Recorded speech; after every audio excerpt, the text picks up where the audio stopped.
Chair, we're now live on YouTube. Thank you.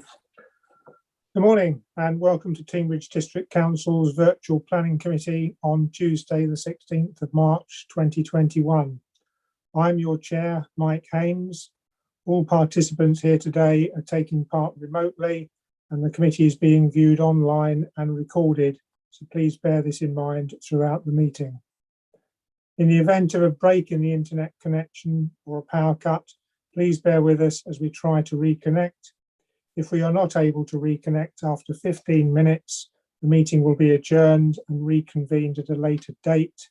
Please check the committee page on our website for further details.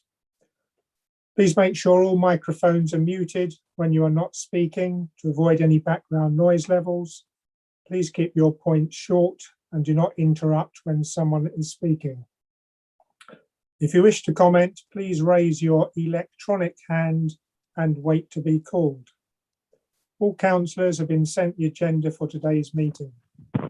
Any members of the public who want to view the agenda can do so by visiting our website, teambridge.gov.uk. I will now start the committee by doing a roll call of everyone here present. When you hear your name, please confirm by saying present. Chris, can you do that, please? Thank you, Chair. Councillor Janet Bradford. Present. Councillor Bullivant. Present. Councillor Clarence. Present. Councillor Colclough. Present. Councillor Hayes. Present. Councillor Hook. Present. Councillor Jeffrey. Present. Councillor McGregor. Present. Councillor Nuttall. Present. Councillor Nutley. Present. Councillor Patch. Present. Councillor Parker. Present. Councillor Hocking. Present. Councillor Goodman Bradbury. Present. And Councillor Haynes. Present. Thank you. Can I just introduce now the officers who are with us today?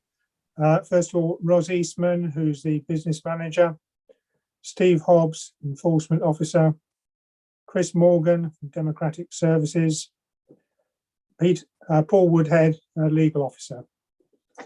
Okay, item 1 on the agenda, apologies for absence, please, Chris. Apologies from Councillor Cox and Councillor Kurzwell and Councillor Eden, and Councillor Hocking is substituting for Councillor Eden. Thank you. Item 2, minutes of the last meeting. These have been circulated now. Is it your wish that those are signed as a correct record? Yes, been moved by Councillor Nutley, seconded Councillor Parker. Can I ask for a show of hands then, please, for those to show? Thank you. Okay, anyone against? No, thank you, so that's carried. So that was item 2. Item 3, declarations of interest. Are there any declarations of interest?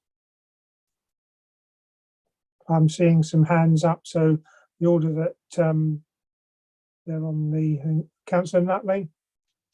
Thank you, Chair. Yeah, obviously on the Ashburton 20/00375/major, in knowing the applicant on this one, but also to note, because I'm on both the Dartmoor National Park and Teambridge Planning, I take no part in the Ashburton Planning Committee at all. Okay, thank you. So I take it you will still be speaking and voting on that one? If I may, Chair, yes, thank you. Yeah, that's all right. I needed to check because I think I might be calling you first. Okay, thank you.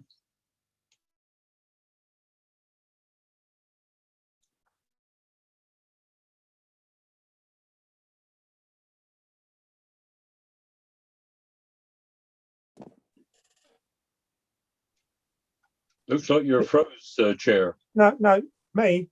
Oh, okay. Councillor Patch, sorry I called you. I'll just check I've got the other one switched on. Sorry, I'll just pop in. May not have done it.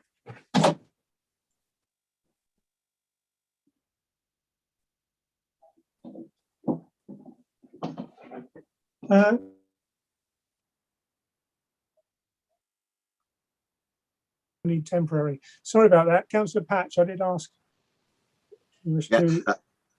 Yeah, thank you, Chair. Just regarding item 6A, Ashburton as well, I know the applicant and so will not participate or vote on that application. Okay, thank you. Right, I don't think anyone else has indicated that that they wish to declare an interest, so I've just lowered your hand there, Councillor Patch, and put it up again.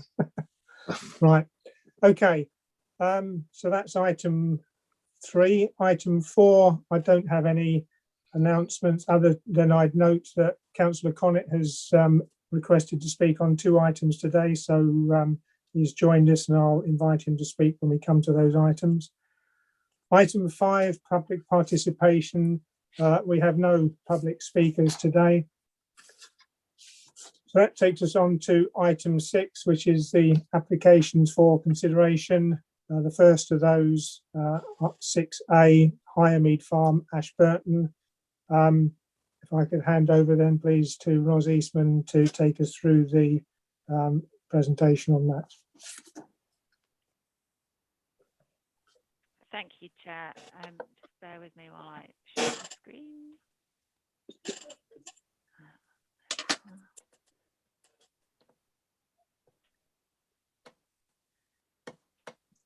Okay. Let me just switch my displays over. Hold on. Councillor Patch, I've got you on my screen at the moment. Can you put yourself on mute, please?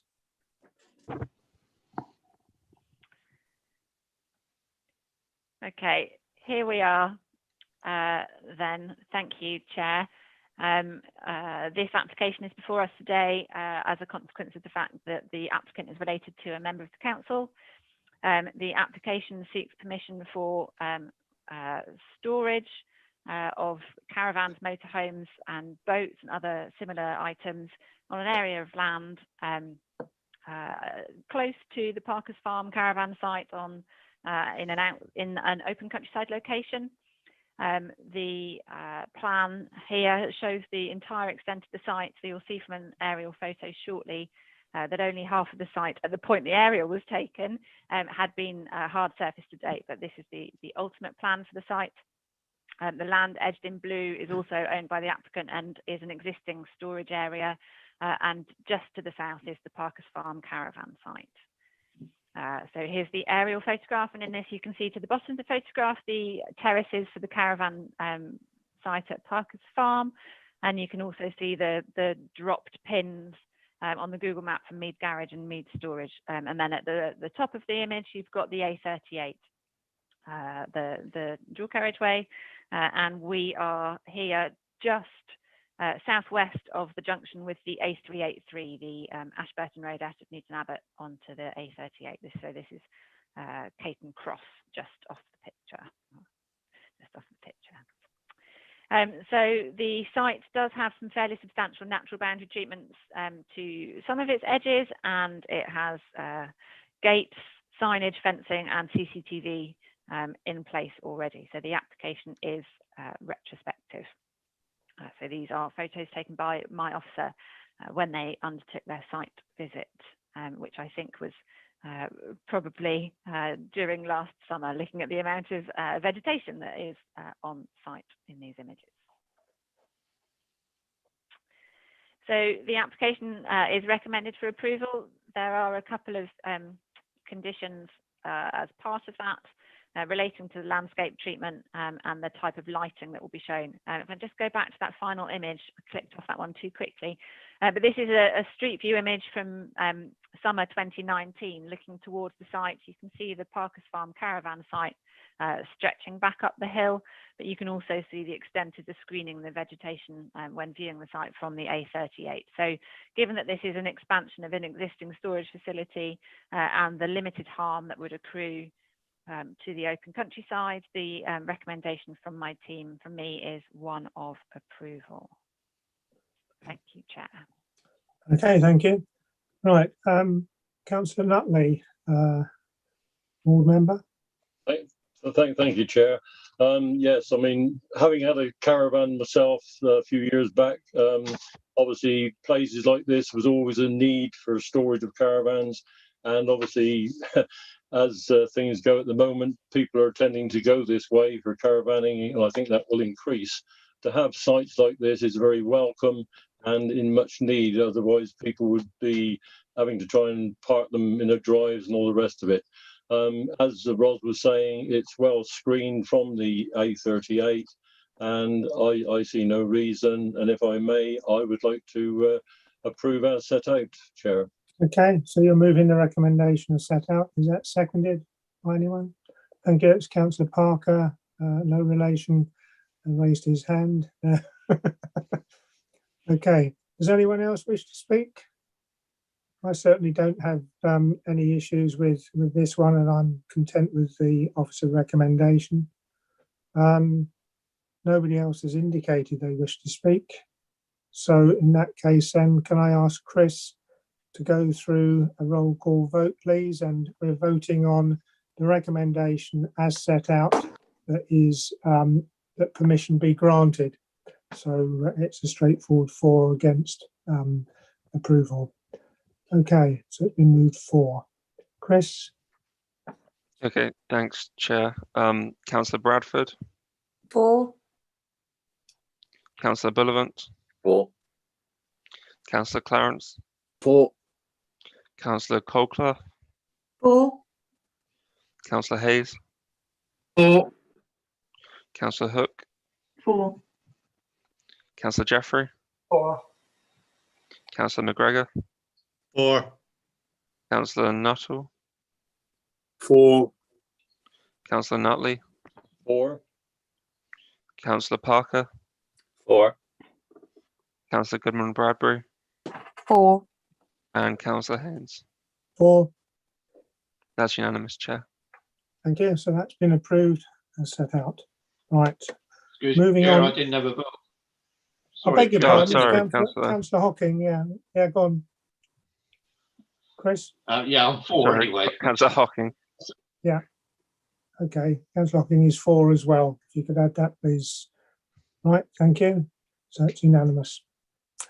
Right, moving on then to the next item, which is 6B, an enforcement item on the orangery. Steve, are you taking us through that one? Yeah, I think so. Yeah, I'll try to. Okay. Background, let's just share the Can screen. you turn up your volume slightly, Steve? Or have you got your microphone in the right place? Should be in the right place. Can nobody hear me? Yeah, that's all right. Yeah. Yeah, can you hear me now? Yeah. Is that better? Yeah. Okay, sorry. Just try and get a presentation up a sec.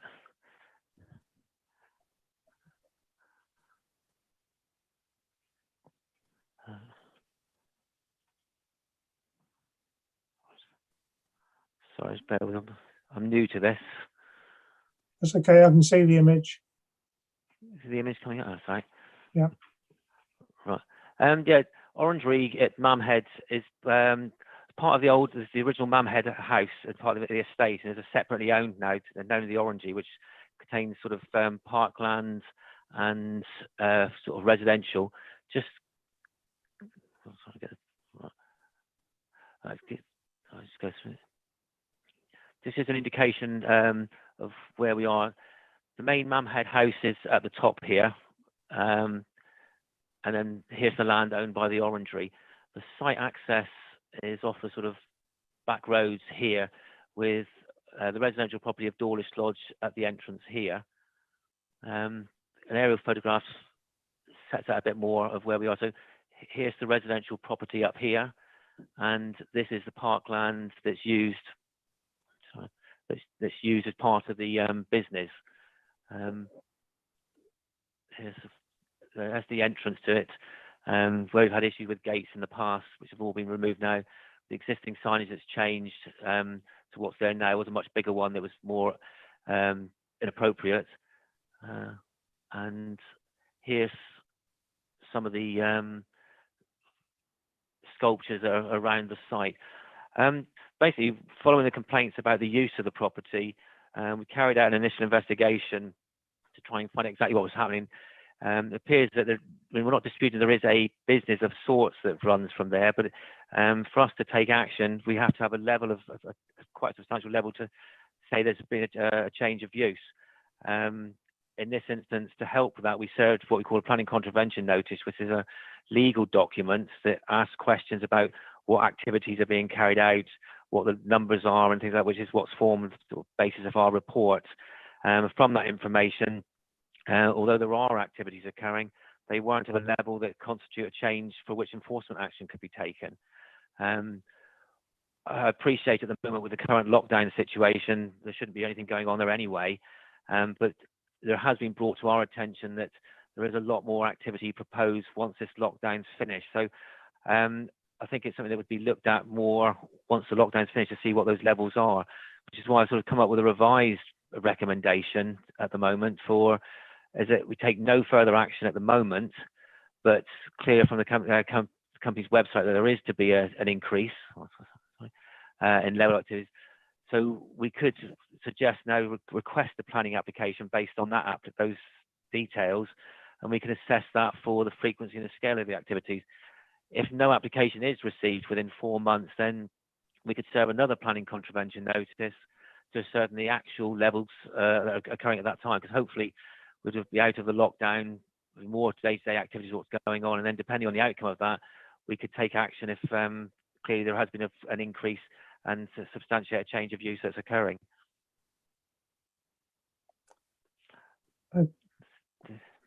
Okay, is that? So that's a sort of revised recommendation, but that's from my part. Thank you.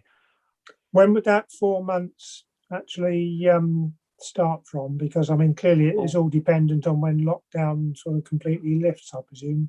Well, I would, clearly they've got a business plan. They've got stuff on the website that indicates what they're proposing to do. So I think we could use, based on that information, we could request a planning application, write to them now after the next few days, based on that. And then if nothing comes forth, then we say serve another planning contravention notice. Hopefully we're out of lockdown.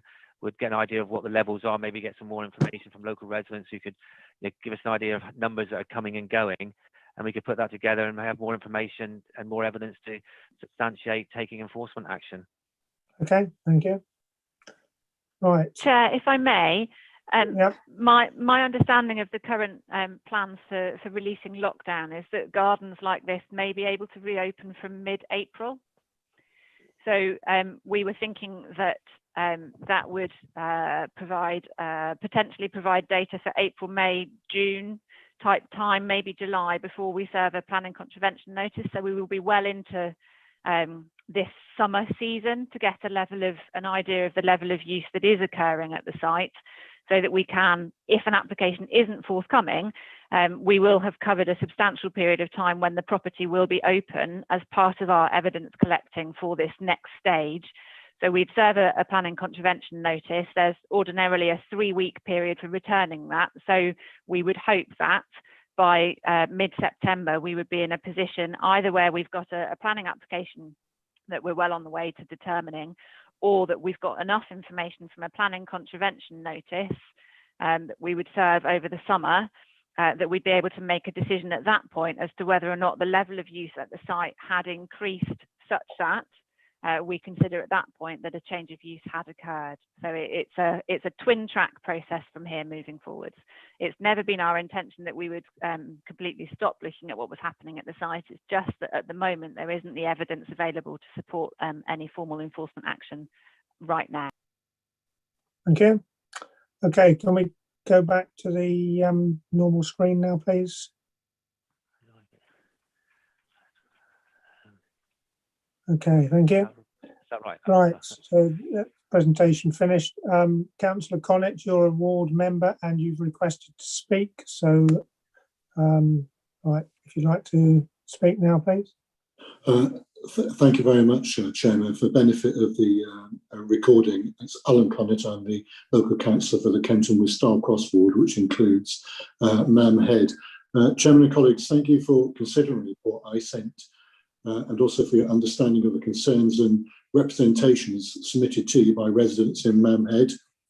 I've not been previously made aware of the revised recommendation to committee, but I will update what I'm about to say to you in light of them. You may also have heard about various issues of good neighbourliness and legal issues in Mamhead, and these are not matters for today, and I won't be covering them in what I'm saying, Chairman. I want to focus my comments particularly to the enforcement matters. We should be concerned by the creation of the Devon Sculpture Park. It is a business, or is it a permitted use? And I'm mindful of the new recommendation from officers. So I'm sure you'll all be familiar with the phrase, if it waddles like a duck and it quacks like a duck and it looks like a duck, then it probably is a duck. And in my view, Devon Sculpture Park gives all the appearance of being and acting like a proper business. There's a website and a range of offers. There's the association with the separate Let's group. There's on-site catering, there are gift vouchers available, there are retreats and residentials, and you can join online from £3 to £10 a month. These are not things which happen for a small garden opening 28 days a year under permitted use. The officer report refers to the view of English Heritage and Devon County Council, suggesting that they're not concerned. But I haven't seen the questions and I haven't seen the answers. And Highways have certainly been concerned on other applications within the Mamhead area. And you'll have had a note of that in relation to the old telephone exchange, or more recently for the Brickhouse Vineyard application to become a wedding venue. And so, Chairman, there are real concerns about the use of the listed parkland and indeed traffic within the Mamhead area. One resident has also told me that they see the Devon Sculpture Park as a business, and from where they live, when they're in their garden, they're often stopped by cars passing to ask directions to the Devon Sculpture Park. My view, colleagues, in light of the new recommendation, is that it is right and proper to ask for a planning application. And I looked at the Cambridge local plan to see what it might have to say. And section or policy S12 deals with tourism. And paragraph C in that, Chairman, says new tourist attractions in locations where the scale of visitor and employee trips is commensurate with the public transport, cycling and walking accessibility and environmental constraints will be supported. There is no public transport in Mamhead, and if any of you have cycled up Mamhead Hill, you'll know it's not particularly cyclable either. And paragraph E then says, increased visitors to heritage and nature conservation assets where this maintains and enhances the quality of the assets and supports environmental enhancements. For European protected sites, any proposals that may lead to likely significant effects will only be permitted where no adverse effect on the integrity of the site can be shown. And Chairman, there is just one more relevant policy in the local plan, which I think members should take in mind. I'm just scanning through now to the right page for EC12. So just bear with me a moment while I skip along some pages. It's page 47. And I just want to draw members' attention to that policy too, which, as is always the way when you go back a little bit too far. So EC12 deals with tourist attractions, and it says to support the sustainable expansion of the tourism industry, tourist attractions will be acceptable in principle within or adjoining settlement limits. Elsewhere, tourist attractions will be acceptable in principle where and it sets out a number of policies, expand or improve the existing tourist attraction where there isn't one, involve an appropriate conversion or change of use of permanent and sound constructed buildings. Anyway, and then it goes on and finishes to say, development of tourist attractions will not be permitted unless and until a satisfactory scheme has been submitted to and agreed by the council to ensure that the development will not have an adverse effect on the integrity of a European site, which of course the XS3 is. Chairman, I wanted to speak to oppose the original recommendation. I'm grateful for officers for their new and revised recommendation, and I think in the circumstances where we're on the committee, I think I would support it too, provided that there is an intention to deliver it. Because, Chairman, I have to say rather sadly, this is an 11th hour change of the recommendation, which could have been offered and done 3-4 months ago, and we would have been further down the road, and we could have reassured the residents of Mamhead that Cambridge District Council really does understand the concerns they've had. Thank you very much for your time and consideration, Chairman and colleagues. Thank you. Councillor Hook. Thank you, Chair. Yeah, again, I wasn't aware of the revised recommendation, so I was going to speak in relation to the recommendation as set out, which I still will do, but obviously throw in a few comments related to the revised recommendation. My personal feeling was that the report that we were given actually summed up the issues that we need to consider very well. So the key point from a planning point of view in the planning legislation is that you are entitled to operate a business from your home, and we'll all know of numerous examples in the average housing estate where people are running businesses, whether that's a childminders or, you know, a huge increase in the number of sort of food catering businesses run from residential properties, all of which are permitted without applying for planning permission. That is subject to there not being any material impact on the surrounding area and nearby residential properties. And that is the hurdle that we need to look at with regard to this. So the first consideration is whether there has been a material impact of the operation of this business, which nobody disputes. There is a business operating from there. You can see the website, etc., etc. So I don't think anybody's disputing that. It's whether there has been a material impact of that on residents living nearby. In reality, there's not many residents that live nearby. There's the occupier of Dawlish Lodge relatively nearby, but that's it really. So material impacts are things such as damaging a neighbour's property or their enjoyment of their property. But if a property remains predominantly in a residential use and does not affect the amenities of neighbours in any material manner, then planning permission is not required for that business activity. So material impacts include things like the level of traffic or parking in an area. Well, it says residential area, it's not one. Unusual activities for a residential area, or if it operates at unreasonable hours or creates nuisance such as noise and smells. Now, out of those, the only one I could pick out as being relevant here would be the potential increase in traffic that might occur as a result of this business. I should add at this point that I have been to the Orangery, so I was invited there in my role as executive member for climate change to look at what the owner is doing there in relation to rewilding. So I can confirm that the lanes are exceptionally narrow. I don't think I approached in quite the best way, so really did get caught up in some very narrow lanes, and absolutely would agree that they couldn't take a significant increase in traffic. So I would definitely agree with that observation. However, having been to the site, I can see nowhere in the site where a large number of cars could park. And you can see that from the aerial photo. So the parking area, you couldn't even call it a car park, couldn't take more than 10 cars. It's a very rough sort of parking area with sloping sides.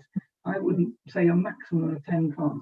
So unless they were going to increase the parking area, of which of course they would need to apply for planning permission anyway, I cannot see any increased level of traffic that could result from that level of that size of a parking area. So in a sense, it's irrelevant what the website says.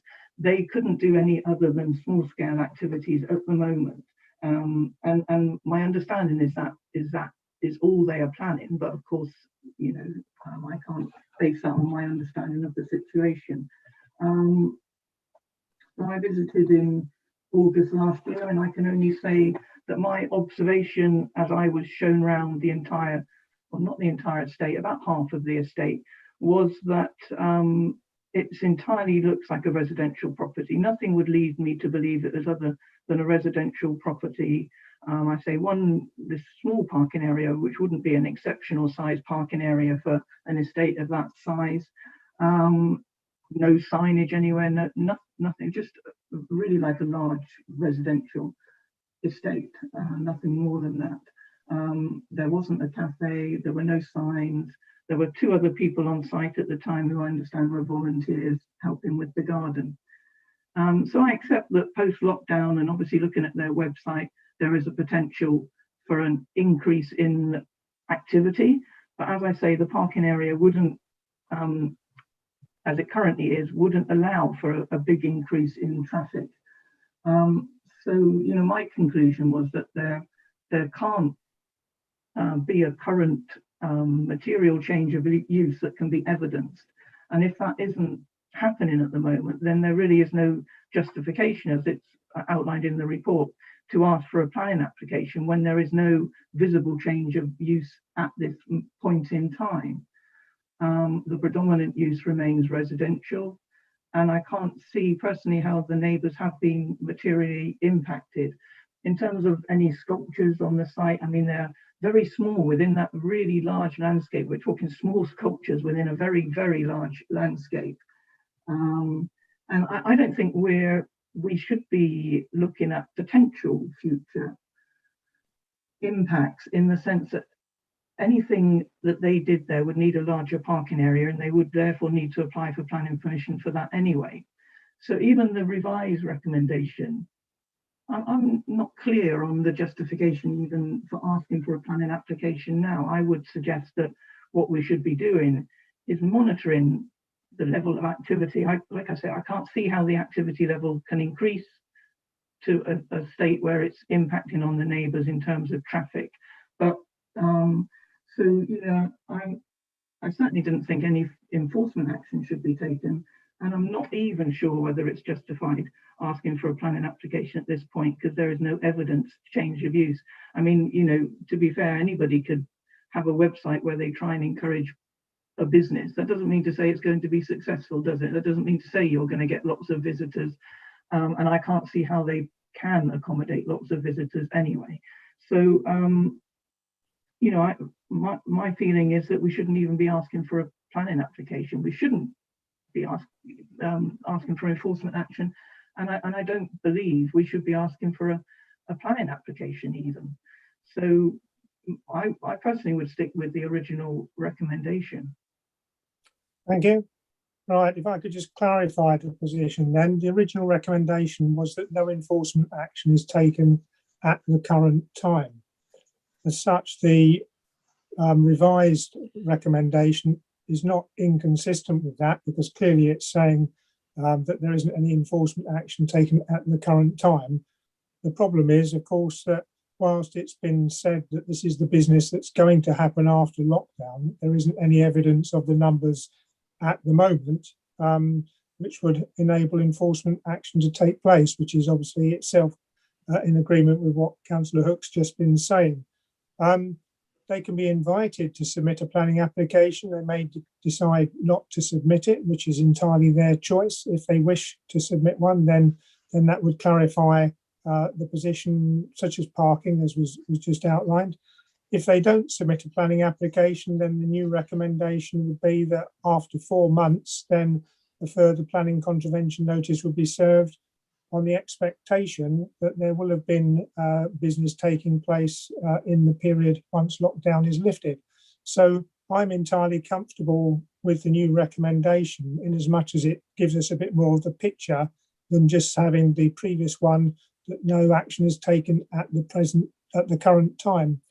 So it allows members to understand, and indeed for the business operators themselves to know where this council expects to be by the end of the summer. So I'm happy with it. But can I just come back then? Very briefly, because you went over a number of points repeatedly just now. No, I just wanted to say that I actually agree with what you, if they're only going to be invited, then that's perfectly fine. If they're invited to submit a planning application, and then we monitor again in four months, we should be monitoring anyway, so that's fine with me. Yeah, and I'm happy to propose the revised recommendation. Thank you. Well, we can never make anyone put in an application. I'd second your proposal of the revised recommendation. Right, I've got two other speakers now. Councillor McGregor. Thank you, Chair. I reflect on a lot of the information and communication that's come in to the council, particularly to the planning committee members, and I take on board a lot of what both Councillor Hook and Councillor Connaught have stated across the time that we've dealt with this so far. My concern relies on basically what we're proposing, in effect, is to assess a period when we're expecting an increased staycation basis for holiday taking in the UK, particularly into Devon. Using people will be coming to look at various attractions. And as Councillor Connett pointed out, if it looks like a business and it's advertised like a business, and it probably is a business. Now, what that immediately raises the question of is the loss of amenity, because we are talking a loss of amenity specifically on one of the other neighbours, in the fact that the land that's used to access the Devon Sculpture Park is owned by a neighbour. So there's going to be increased traffic going across that potentially and across their property, which then, increases wear and tear. It increases the requirement for maintenance because it is their own land. So you then start to question are we prepared as a council to put that responsibility onto a neighbour who has an agreement with the owner of the orangery that they can access for personal use and they can access for friends and family, but and any contractors that are coming in to do a bit of maintenance, but not really for a huge swathe of potential visitors that we might be expecting down to Devon. So my question would be, is it appropriate for us not to just ask them immediately for the planning application and to get that done, and not to wait until we've actually got neighbours being inconvenienced and losing amenity across Mam Head? So I would say that in terms of recommendation, I'd be looking for a recommendation and enforcement action to take place now, and asking for that planning application now, as opposed to waiting for 4 months to see what impact is going to be on the neighbours and in the local community. And I think it's only fair on the local community and only fair on the neighbours that we do so.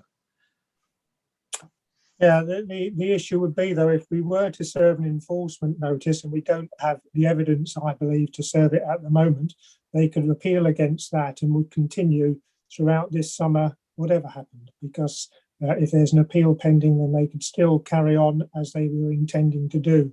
At the end of the day, we need to have the evidence before we decide what to do, and to serve enforcement now without the evidence, I think, would be premature on our part. And it wouldn't make any difference to the use that might happen this summer anyway. Does that answer your question? Yeah, Okay, that's fine. Yeah, thank you. Councillor Hocking? Thank you, Chair. I was going to say exactly what Councillor McGregor has said, although I understand and accept the answer you've just given. My problem with all of this, and I don't know the area, I don't know what's been going on, apart from all the emails, obviously, that's been sent around. But obviously, and I'll be corrected if I'm wrong, obviously the owner has bought this property in some sort of view of using it. He's obviously set up a website, which is not cheap, and obviously there is a commitment there by setting up this website. He has not put in a planning application to do what he wants to do.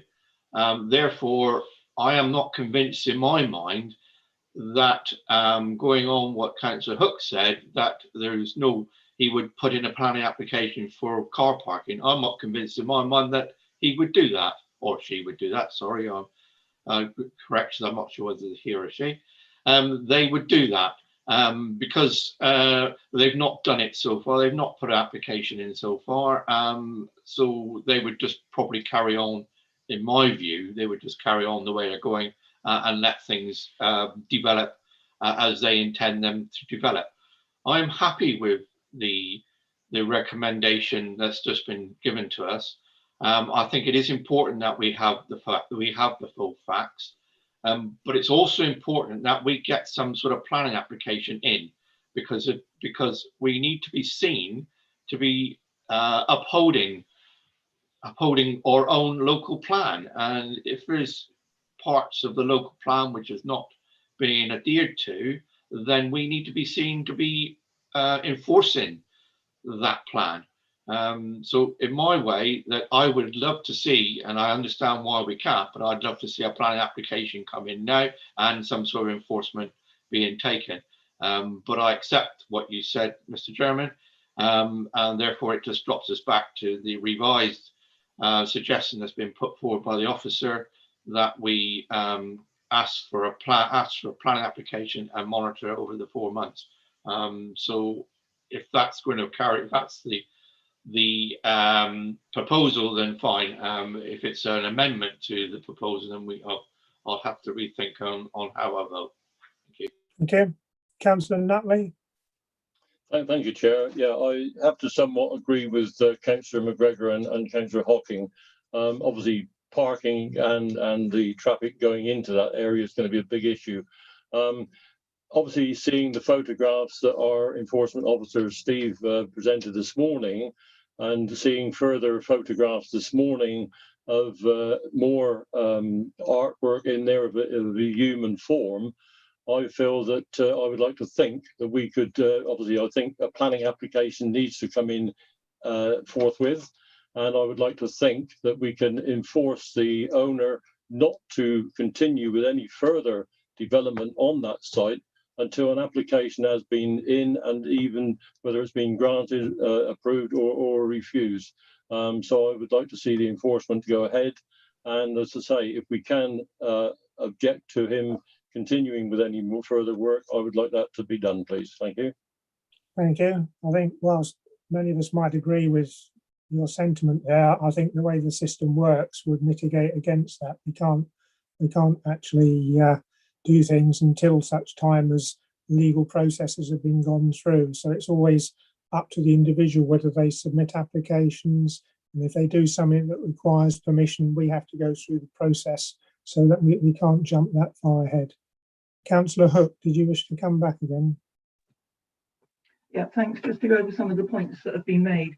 In terms of the access road to the Orangery, my understanding is that is a private road that's only for their use and any of their visitors, and also for visitors to the church who some sort of covenant or something has been arranged to allow people to visit the church, which isn't on their land.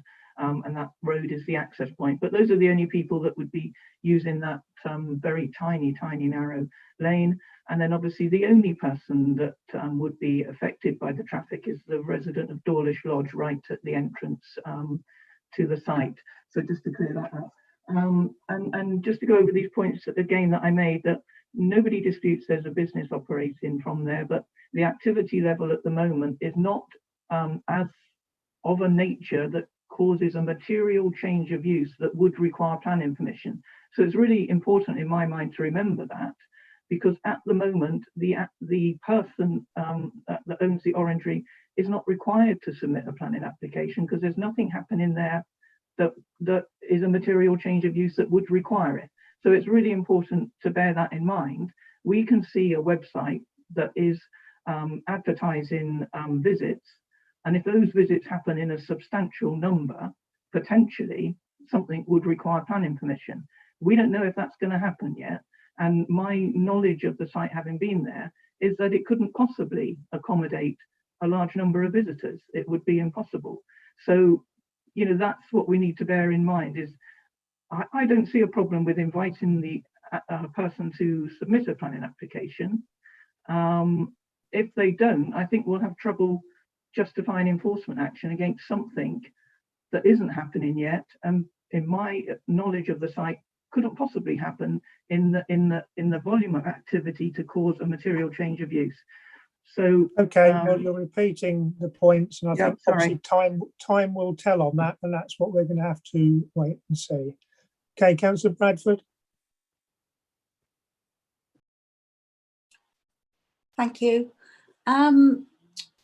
I've had so many emails from residents in Mamhead who are very, very concerned, and you've only got to go onto the Facebook page of the Devon Sculpture Park, and I could now sign up to go on a safari.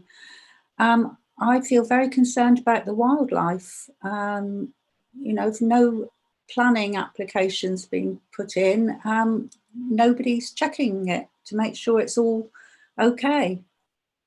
That's my view on it. Okay, thank you. Right, Nobody else has indicated to speak. Was that a hand? Oh, was that the sun, Jackie? You're trying to keep away from you. Okay. Can I ask Roz or No, Steve? I was going to say we're not talking, you know, East African safari here.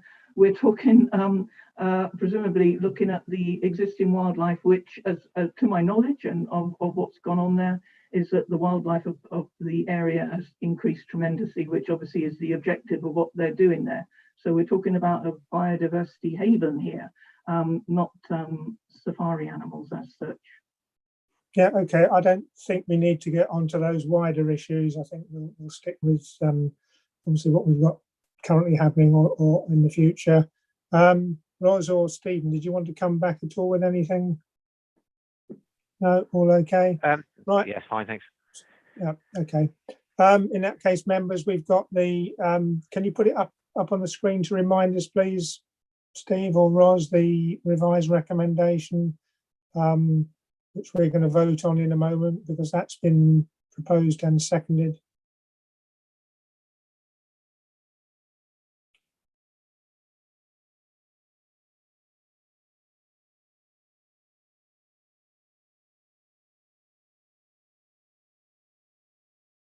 Okay, so the planning application has been requested, not any stronger than that. And if not, then 4 months, a contravention notice served again to ascertain the activity levels. Plus, there will, of course, have been monitoring that local residents may wish to submit as well. Okay, so that's the recommendation before us. If we can go back to the other screen again, I'll ask Chris to go through the recorded vote, please. Okay, so you see the recommendation that's been moved. So you are for or against that revised recommendation. Chris. Thank you, Chair. Councillor Bradford. For. Councillor Bullivant. For. Councillor Clarence. For. Councillor Colclough. For. Councillor Hayes. Councillor Hook. For. Councillor Jeffrey. For. Councillor McGregor. For. Councillor Nuttall. For. Councillor Nutley. For. Councillor Patch. For. Councillor Parker. For. Councillor Hocking. For. Councillor Goodman Bradbury. For. And Councillor Haynes. For. That's unanimous, Chair. Okay, thank you. So that's the orangery. So we'll await future developments on that. Right, moving on then to item 7 on the agenda. And again, I think Councillor Connett has asked to speak on this when we had members speaking.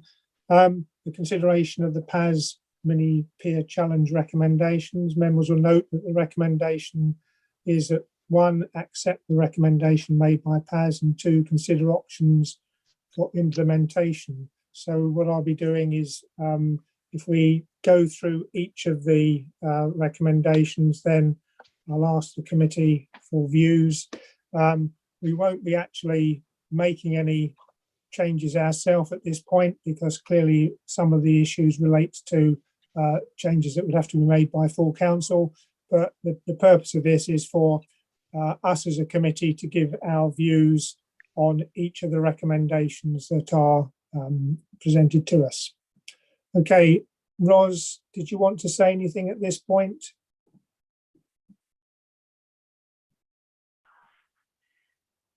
Thank you, Chair. I'm sure members have read the report that's in front of them and remember the vote that was taken by full council. But just as a recap, the PAS were asked to undertake what they called their mini peer review to review all relevant matters and processes relating to the granting of a specific planning application and to report its conclusions to the council. So that is what we've got in front of us. The conclusions were that there were 5 recommendations for improvement.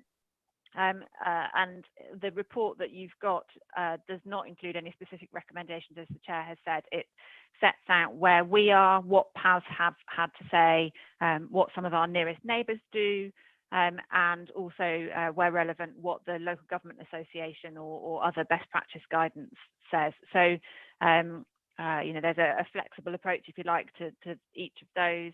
And as the chair has said, this is an opportunity to think about how we can do things differently or better, either to be more efficient or to improve access. So yeah, I'm looking forward to hearing what you've all got to say. Thank you. Thank you. Right, Councillor Connett, you've asked to speak as a non-committee member, so I'll invite you to speak first, if you would, please.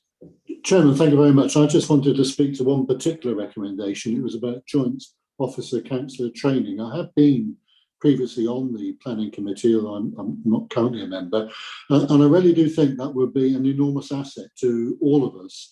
I was a bit disappointed to read the report in simply that it's couched in terms of, well, tell us what you think, because I think time is being lost, and it really would be good. We've got 2 years left of this council period, and there is so much in planning in terms of both understanding some of the complexities that officers face, but also I sometimes wonder if officers appreciate what it's like for councillors trying to compete in responding to residents as well. So to my mind, Chairman, I'd like to see a good, strong and robust training programme for councillors and officers working together on some of the complexities, and maybe even looking at some case studies in Cambridge, not necessarily current ones, but maybe some older ones, where there have been some real difficulties. And finally, Chairman, this issue that we sometimes hear in planning committees about weight that is given to a policy as it emerges until the end of it.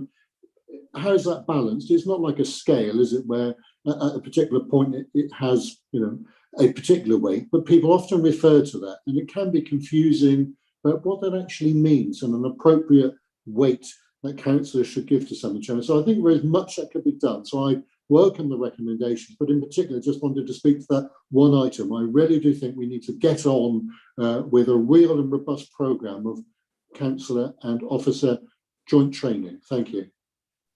Okay, thank you. And obviously we'll come to that.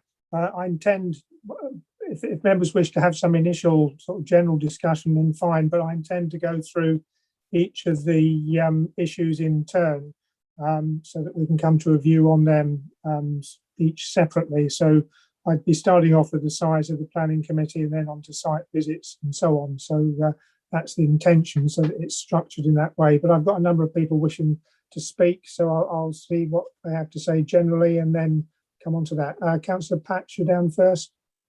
Thank you, Chair.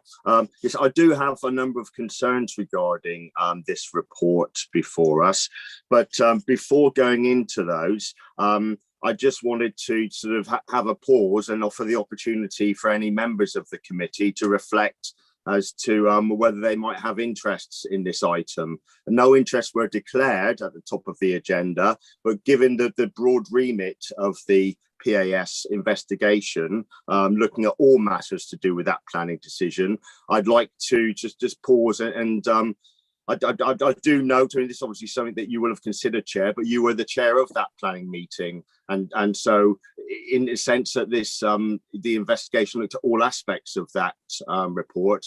And given that the findings of the PAS report have been met with some contention, particularly with regard to the treatment of speakers from the public, objectors, I just wanted to offer that opportunity, not just to yourself, but to any members who might consider that they might have an interest in this before you actually go through your itemization of the recommendations listed. I do have views that this report ought to be withdrawn, but I'll leave that to your discretion as to whether to hear those arguments before you go through the report or afterwards. Well, I'm slightly puzzled by your comments. Certainly, I've noted that it said that I'd acted as chairman in the correct manner, so I wasn't particularly dwelling on that. I was intending to go through the recommendations in the report, which are the ones I highlighted in our agenda today: the size of the planning committee, site visits, speaking arrangements at committee, and the joint member officer training. I just saw it as going through those points. That's what we're being asked to do, give our views on that. and then any changes will go to ultimately go to full council if they require their approval to change things. It's getting views today on those specific points in the report. It's not, in my mind, in any way rerunning the issues of the report. The report's been done. We've all seen it, and that's what we're doing today. Did you want to come back, Councillor Patch? Certainly, of course, it's at your discretion, Chair. I just wanted to briefly pause and raise that issue with thinking that it might arise afterwards. So I thought it best to raise that opportunity now.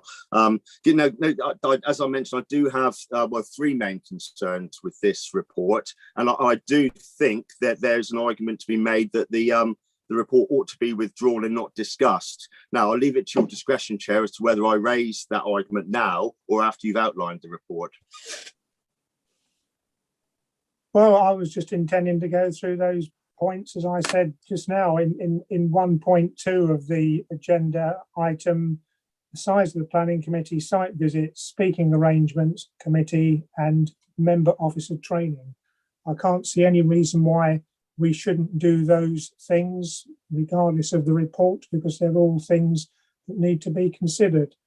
As to reasons why you wish for the report to be withdrawn, I don't see that that is our remit. As a planning committee, we didn't ask for this, it was full council. If full council wishes to have it withdrawn, that's for full council to decide. As we currently stand, that hasn't been the case, and so I intend going through the items on the agenda. If you wish to say anything about withdrawing it, then I don't intend to take that now, because I don't see it's relevant to what we have on the agenda before us. So I think I've made my position clear. You have, Chair. Thank you. Right, so you finished speaking on that. Does anyone else wish to speak generally, or shall we go through the specific items? I see we've still got two hands raised. I've got Councillor McGregor next. Yeah, thanks, Chair. It was just to ask if you're going to go through the individual recommendations separately, or go through the individual recommendations and then take a vote on them collectively. I think since we're not actually deciding anything here today, we're just having our views as a committee being sought. I would go through each of them individually so that we can see what the view of the committee is on things like the size of the committee, site visit procedures, speaking arrangements, and training. So that's what we're hoping to achieve, views of the committee on those items. Councillor Bradford. Chair, as I understand it, the report actually asks us to accept the recommendations made by PAS. So we are asked to agree something. Okay, well, we can talk about that one in a moment then. Yeah, Councillor Bradford. Thank you. Well, the mini peer review came back with answers to completely different questions than we'd put.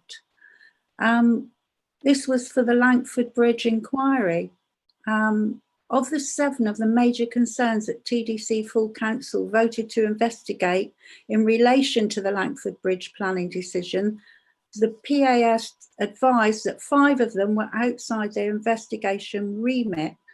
Can the planning committee please consider how TDC has satisfied itself that the 5 items described by the PAS in the report as very serious have in any way been dealt with, please? Well, I've got the motion before me that council agreed, and it certainly doesn't list 7 items. It doesn't list any items. The thing that was resolved at full council was, it says, to reassure elected members and the general public, the Independent Planning Advisory Service is invited by Teambridge Council to review all relevant matters and processes relating to the granting of application Langford Bridge Farm, Kings Kersal Road, at the Planning Committee on the 21st of January and report its conclusions to the Council. So I don't know where these 7 points are. I know there are a number of points in their report, but that's what was asked for by Council. A report was produced, and within that report there were some recommendations which we're considering here today. So that's what I intend to do. Coming back to Councillor Patch's point about recommendation 1, accept the recommendations by PAS, and then secondly, to consider the options for implementation. I was obviously more intent on considering the options. So if Councillor Patch I'll take recommendation 1, accepts the recommendations made by PAS. If Councillor Patch wishes to come back and speak to that specific item, then we'll take a vote on part 1, which is accept the recommendations. Councillor Patch, did you wish to come back on that? So certainly, I'll sort of voice my concerns on that matter now, Chair. I have actually 3 distinct concerns regarding this report with regard to that point that you've drawn us back to. I'll just very briefly whiz through them because they are all germane and relate to each other. Firstly, as has been acknowledged, any changes to the constitution regarding the planning committee will need to go to full council. So firstly, I'm not sure why this report is coming to us rather than full council. Secondly, regarding the recommendations that are presented, and this item 1 in terms of the recommendation to accept the recommendations of the PAS report, I think that this is being presented out of context because we don't have the PAS report presented to us, and yet we're being asked to scrutinise and examine and consider those recommendations, but actually having the report in which those recommendations were made. So I'm not sure why we are not being encouraged to look at that information. But thirdly, my main concern with this report that's before us, not with the PAS report, but actually with the report that's on the agenda, is that it's incoherent and contradictory. So just what I mean by that is if we look at 1.1.2 on the report, which says this report does not provide a specific recommendation to members at this point, but rather outlines details for members in relation to our practice, etc.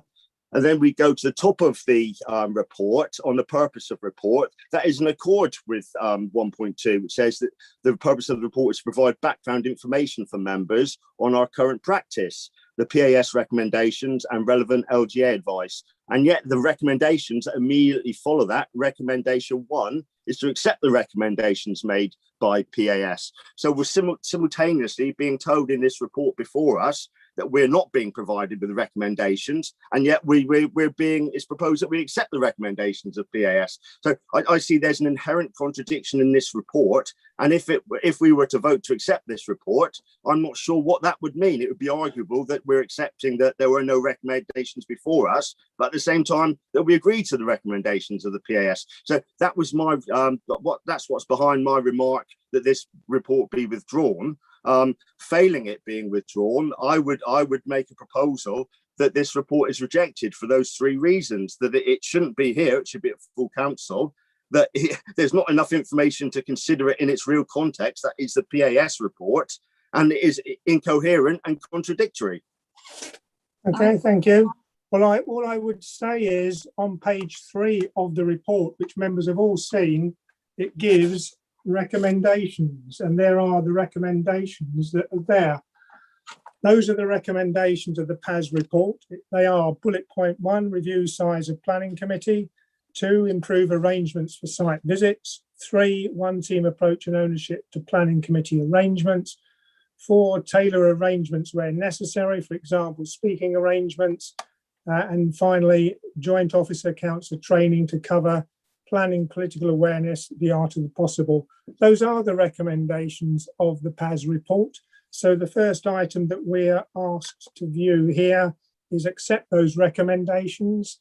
And indeed, they form the basis of what we have before us in the officer report.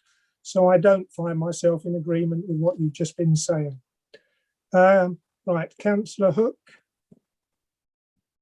Thank you. Yeah, I note that the an appendix is linked. There is a link to the planning peer challenge. So if members wanted to read it, they could read it themselves beforehand. So it is listed there as a background paper, just as with a planning application, you could go and look at the web planning portal and read all sorts of details about that application, which were presented in the report. So, you know, that was available to read. And then this is obviously just summarising the recommendations. But I would agree with the point that, you know, as has been outlined today, is about us discussing our views on those recommendations. And I don't believe it should be anything more than that. So we just gather our views here today on those recommendations. Those get noted down. And then obviously where the decision's made is elsewhere at full council, etc. So I would also agree that we shouldn't be you know, accepting the recommendations as such, but just discussing today our views on them. Okay, thank you. Councillor Bradford. This makes absolute no sense. It was all about Langford Bridge. Chair, can you show the page, please, with the 5 elements that were outside their remit and what has been done to satisfy them? That isn't what we're being asked to do today. If it's outside their remit, then that's what they were saying was outside their remit. We're being asked to look at the recommendations that they have made, which are the ones that I just talked about. That's what we're going to do. I don't think any further sort of obstruction to that is getting us anywhere. So I will move on now, and I'm not going to waste any more of the committee's time actually arguing about the point 1 then, to accept the recommendations. I think we'll just go straight on and only consider part 2, which is consider the options for implementation and the recommendations, because that's basically what we're needing to do so that we can give our views to full council when any changes are made. So can we move on, please? The first item is the size of the planning committee. Would anyone wish to speak on the size of the planning committee? I've got Councillor Clarence, who's not spoken yet, indicating to speak. Thank you, Chairman. Yes, the size of the planning committee. When I originally joined back in 2003, there were some 46 members, and the planning committee was consisting of 21 members, and it's largely remained of that size. Now, the original concept was, having it at this size, that we could have 1 member from all the single member wards actually on planning, and indeed cover all the other wards as well with 1 member. That was the size. And I think this has worked particularly well. And even with the now cut down numbers, there are councillors on this committee, myself, for example, representing a 1-man ward, Councillor Jeffrey, Councillor McGregor, Councillor Patch, we're all on here. And we, if you like, are able to give our views passionately about the areas that we represent. And I think this is what it's about. And I can't, shall we say, agree to this sort of view put forward that we should cut the numbers down any more than we have. Over the past, I like to think that Teambridge Planning Committee has been a very good and well-run planning committee since 2003. It's been kind, compassionate and caring, and it's been often taking into account individual circumstances, personal situations, if you like, into account, and coming, I think, to the right decision. And it's I would argue that at 17, as we are now, that we stick with that, and never mind when it comes to size of what other planning committees are doing elsewhere. We thank you for the peer review that some of the other committees are smaller, but I like to think we're doing things right. Thank you, Mr. Chairman. Thank you. Councillor McGregor. I think actually Councillor Bullivant was in front of me, but not on my screen. It's not. Okay. Yeah, I mean, in terms of the numbers on the planning committee, I do appreciate, you know, that the 21 was seen as particularly high. But effectively, what we're looking at is just over 1/3 of our councillors are on our planning committee, and how many of those planning committees are full 17 attendees in any case anyway.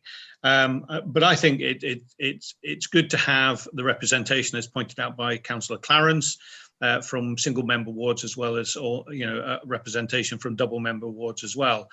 I'm not really in favour of reducing it anymore, and I've heard from one of the members of the PAS committee. I was at another meeting with that particular person, you know, at a Warwick event, and some planning committees are as low as 5 people. And effectively, what we're looking at is a potential for a lack of scrutiny. Now, that's a point that Councillor Bullivant's brought up in the past, is that transparency and scrutiny is really important. And I think our residents need to feel the planning committee is properly scrutinising and properly transparent, and having it in a smaller group may reduce their confidence in our planning committee if it is seen to be more often rubber stamping through things without major discussions. You know, we know how passionate Councillor Patch is, and also Councillor Bradford on certain particular subjects. And I think it's valuable that we have as wider a series of opinions on planning applications as we can. Thank you. Thank you. Councillor Bullivant. Thank you, Chair. I think it's important to remember that Teambridge is a diverse area with representation from coast, country, rural, urban, a lot of different districts, and therefore having the views represented on the committee that covers all of those things is important. Equally, it's important to remember that sitting on this committee, we act on behalf of the 136,000 people of Teambridge, and not specifically for the rest of their local community. My concerns about the number, I'm not particularly concerned about the number, provided it can be structured in such a way that it's representative of the whole of the community of Teambridge. I believe what we have to be careful of is that we're looking at a system which seeks to, that doesn't seek, I should say, to rubber stamp the executive decision on an application, that it does get a level of scrutiny and evaluation that any application deserves and that people of Teambridge require. So my concerns say not about the number, but it's about the structure and how the decisions of that committee can be representative on behalf of 134,000 people. Thank you. Thank you. Councillor Patch. Thank you, Chair. I'd just like to agree with pretty much all of the comments that have been made so far, particularly Councillor Clarence's point about ward member representation. And I'd like to sort of briefly make reference to another of Councillor Clarence's approaches, where he's been very thorough with looking at the IT expenditure with regard to other authorities and making comparisons, and in particular I recall looking at the tables of information that were presented regarding that. And so looking at the report, page 18, on the information about number of members overall and number of members on the planning committee, where comparisons are made, I would like to see some more information put into that table, really, so that we can sort of flesh out those comparisons when we're making them, in terms of the number of wards, the percentage of all members on the planning committee, that type of thing. I think if this comes to full council for a decision, it would be good to have a wide-ranging sort of quite a thorough investigation of the numbers. But that's on top of my sort of feeling that, as Councillor Clarence and others have mentioned, it feels about right at the moment. I don't think we should be reducing numbers any further. Thank you. Councillor Colclough. Yes, thank you, Chairman. Very simply, it isn't 12 months since we took this matter on board and reduced the planning committee from 21 to 17. It isn't 12 months. So we've really not given the 17 a trial, a proper trial yet. We haven't had it long enough. Also, we never seem to get a full attendance. So look, this morning, we haven't got 17 members present. So it's not very often we get the full 17 here. So we have a limited committee already. So I really think we should leave well alone and try 17 for longer to give it a fair trial. And perhaps, you know, I go along with one member from each ward. I mean, that's the way I would like to see it, but obviously that's not what we're discussing today. Thank you. Yeah. It wouldn't work under the political arrangements, I'm afraid. Okay, Councillor Goodman-Bradbury. Thank you. I just wanted to, I mean, some of what Councillor Colclough has just mentioned, I agree with, but I disagree that if there's less members in a planning committee, that it means less scrutiny or attention. I mean, members are able to have their input, whether they're a member of the planning committee or not. They're able to speak on an item and support and represent their constituents anyway. I agree that it would be good to see how the numbers as we are at the moment, 17, how that beds in. And I agree also that we're not always getting all members currently that are coming along to committee. So anyway, just wanted to make that point. Thank you. Okay, well, I'll take a sort of view on this one then. I'll following a couple of speakers, I'll move that we currently wish to stick at 17, and we'll take a vote on that in a moment. I see Councillor Patch wishes to come back. Is it brief? It is brief. Just to come back on a point from Councillor Goodman-Bradbury, I don't think it's enough to say that ward members or any members can come and address the committee on particular applications, because once the debate has started, points arise for debate, and that member then is excluded from taking part in that debate if they're not a member of the committee. They cannot rebut arguments or put forward further points. So I'd just like to sort of put my point on that. Okay, thank you. That's everyone that's indicated they wish to speak now. So I've proposed that the committee wishes to stick at 17, given that it's only recently changed to that, and the number, and not everyone always is able to attend or have substitutes. I think we're 2 down today. Somebody like to second that? Yeah, okay, that's Councillor Colclough, I think originally. Can we take a vote on that, please, Chris?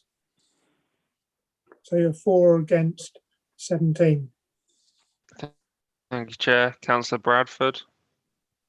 4. Councillor Bullivant. 4. Councillor Clarence. 4.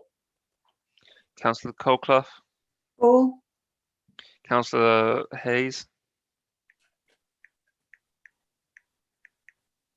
I think he's left the Councillor Hayes. meeting. I think he's left the meeting. Bill. 4. Councillor Hook. 4. Councillor Jeffrey. 4. Councillor McGregor. 4. Councillor Nuttall. 4. Councillor Nutley. 4. Councillor Patch. 4. Councillor Parker. 4. Councillor Hocking. 4. Councillor Hocking. Yeah, 4. Councillor Goodman-Bradbury. 4. And Councillor Haynes. 4. That's unanimous, Chair. Okay, thank you. If we can move on then to the second item. Sorry, somebody trying to... Yeah, I'm still here, Councillor. Problems at the moment, but I'm still here. I'm still here. Thanks. Thank you. It's Councillor Hayes. I did take your vote, Councillor Hayes. Right. I've noted it down. Thank you. Right, the second item is site inspections. Thank you. Now, clearly there were some sort of slightly more complicated aspects to this as to what is seen as being appropriate. At the present time, of course, we've not had hardly any site inspections because of the lockdown. We have a smaller committee now, 17. Previously, when the committee was larger, it became more unwieldy, and that's why there were teams, certainly in the days when the committee was even bigger than the 21, that was seen as appropriate. One of the suggestions now is that, that all members go to a site inspection if it's deemed to be necessary. Currently, the arrangement is that all members are invited to a major application, and it was our practice to have major application site inspections prior to those going to committee, in order that there wouldn't be a delay in the process because of obviously the government performance targets that we had to meet. So that's the situation. So it is a bit more complex, but I welcome members' views on where they think we should go with our site visit policy, shall we say, what we'd recommend. Okay, I've got Councillor Hook first. Thank you. Yeah, in my time on the planning committee since 2011, I mean, we did used to go on many more site visits, you know, COVID aside, than we have done, say, in the last 2 or 3 years, which I think is good. So it's been about, there needs to be a good reason to go on a site visit to establish something that you couldn't have done by looking at photos, etc. at committee. So based on that, I think, you know, we're doing site visits where necessary at the moment. So that's fine. In terms of the number of people, members that manage to get to site visits, my understanding is that sometimes the figure is very low, you know, and members even on the team that should be going for one reason or another can't attend. So I think the idea of inviting everybody on the planning committee makes sense, so that we get a wide range of views as possible. But I certainly don't think going on the site visit should mean that only those people can make the decision on the day. I mean, we need to be able to trust the opinions of our fellow members, a variety of opinions that are then reported at committee. So I wouldn't make it an essential requirement, but I think it probably makes sense to invite everybody. I was going to comment on the fact that sometimes when an application gets delayed for one reason or another, sometimes for many months, you're asked as a member, oh, you know, we had a site visit 8 months ago, and suddenly your name's read out and you think, oh gosh, you know, I'm not sure I remember what I saw 8 months ago. So perhaps there should be a time limit on when we're asked to give an opinion. I mean, obviously, usually it's literally the committee that follows, but maybe there should be a time limit, and then if another site visit is required, then another one takes place so that we all refresh our minds. And then I noticed in the LGA commentary on this, it said that perhaps members ought to be asked to demonstrate they understand an issue. I thought that was amusing. How do we do that? We have a test on it before we speak on it, or you could have a test on the knowledge of every application before we vote on it. You know, it probably makes sense that we do all understand the issues, but I'm not sure quite how we go about proving that we all understand the issues. So, you know, those would be my comments. Thank you. Councillor Bradford. Yes, I wanted to echo that I think there should be a time limit on when you go on a site visit and when it comes before the planning. As with Langford Bridge, there was quite a serious delay between the site visit and when it came to planning. Thank you. Okay, thank you. Councillor Patch. Yes, I'd just like to second Councillor Hook's points there. Well, in particular, that the issue of sort of demonstrating that issues are understood on the application. Of course, I think we should expect that we do all understand the issues on each application, but it seems to go into sort of far too much detail to consider making recommendations that they demonstrate they understand and understood the issues of the site visit. It just seems to me this recommendation that they've gone into a lot of detail in exploring this issue, perhaps to compensate for the fact that other issues put before them they chose not to investigate. Well, I think it's because this issue was within their remit of what they could comment on. Okay, I think we're getting agreement on. Councillor Colclough, you want to come in? Yes, just simply, Chairman, to say I agree with a lot of that's been said, but I think I agree that all members should attend have the chance to attend the site inspection, but I think the information and the photographs and the diagrams and that comes up on the screen is so good now that it's so much better than it used to be, that really you feel as though you've been anyway. It's so detailed. So I think site inspections should be limited to the absolute minimum and absolutely when it's totally necessary. But I think everyone should have a chance to go. Thank you. Councillor Bullivant.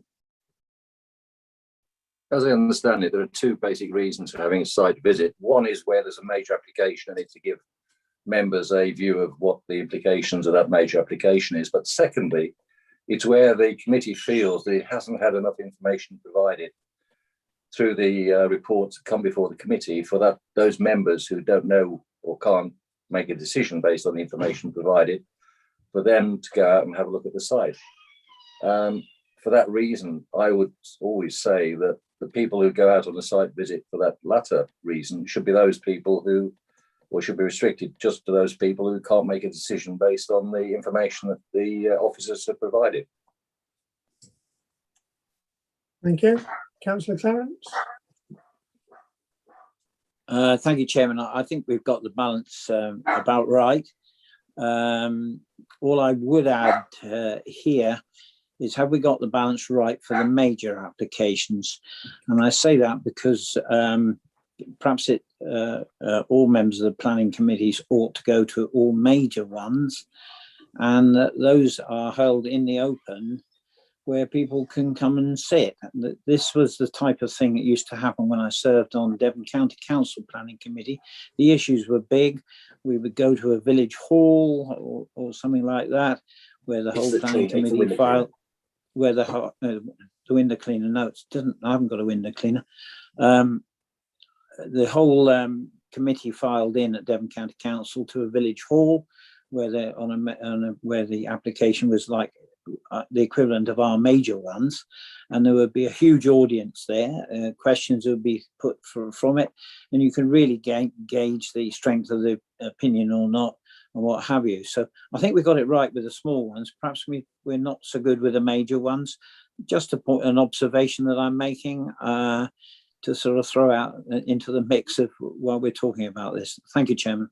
Thank you. I think the meeting you referred to, the Devon County ones, I know I attended meetings such as that in the past, but that was one where they were making a more formal recommendation, and it was being discussed, you know, because of the size of the county, perhaps for people who wouldn't get to County Hall to hear the planning committee in its full sitting. So, and the committee isn't structured like our own for sort of as many applications.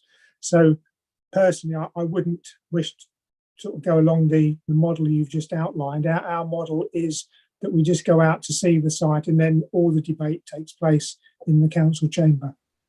Councillor McGregor. Thank you, Chair. You know, I've done a couple of site visits, and I found what we do currently has been quite favourable, really. It comes down to, I think, in some councillors, it's a level of, you know, what's the impact for the local community or the individual planning application, and for others, they're quite happy to see what's been seen and discussed, and then get the report back at the committee. I would suggest that the system we have currently is mostly fully serviceable as a process, and I'm quite happy to retain what we do currently. Thank you, Councillor Patch. Thank you, Chair. Yeah, I'm just having a close look at the on what's under the headline, the PAS recommendation, but then it's actually a suggestion, and the meat of it seems to be that they suggest a simpler approach is adopted, with a clear statement of the issue the visit is responding to, and short notes of the meeting shared very shortly after. I see a problem with this if site visits and the reporting back is to be limited just to the one issue which was set out, because on the site visit, members might actually notice other material considerations that are germane to the application, may wish to raise those issues when it comes back to committee. And so I'm minded to agree with Councillor McGregor and others that if it ain't broke, don't fix it. It seems to work very well at the moment. Okay, well, I wouldn't disagree with that. It's just a question of whether everybody who's on the committee gets the invite to go to site inspections, which I think is what Councillor Hook originally said, and I think that was, as a proposal, I think that may have been seconded, but with a time limit that they go back sort of within a period of time to the committee if it's a major that's been asked for before. Was that a proposal from Councillor Hook that you'd sort of said that everybody should go? Obviously the procedure as we've got currently, but with a time limit for majors, and I think Councillor Bradford may have agreed with that, to second that. Councillor Hook, Jackie, is that what you were saying? Yeah, I didn't mean it as a proposal, I was just making comments, but I think that was the main points I made. I would say also include minor applications. So there are sometimes when minor applications get delayed for reasons, and then all of a sudden you're expected to remember a site visit from many months ago. So, you know, just time limit on site visits for all applications. Okay, okay. I'll second that then if members are happy that they now understand what it is we're voting. Sorry, in the Chair, can we moment. have a statement of what we're actually voting on, what the agreed wording is? Well, this isn't actually a decision. This is our views. But I mean, as I understood it, it was that site inspections, everyone, we wish to see everyone get invited to them, although clearly it's not an essential requirement for you to be able to vote at the next committee. There's a time limit, but the process otherwise remains as we currently have. That's what and I see one or two nodding there.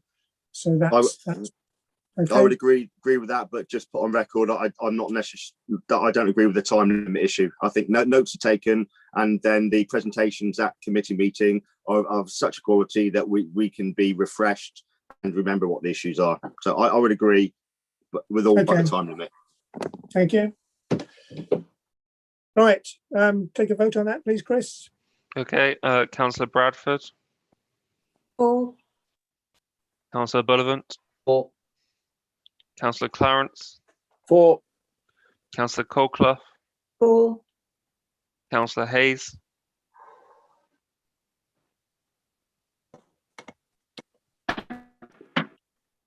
For. Councillor Can you hear Hook. me? Yep, yeah, we got that. Councillor Hook. For. Councillor Jeffrey. For. Councillor McGregor. For. Councillor Nuttall. For. Councillor Nutley. Councillor Nutley. For. Councillor Patch. For. Councillor Parker. For. Councillor Hocking. For.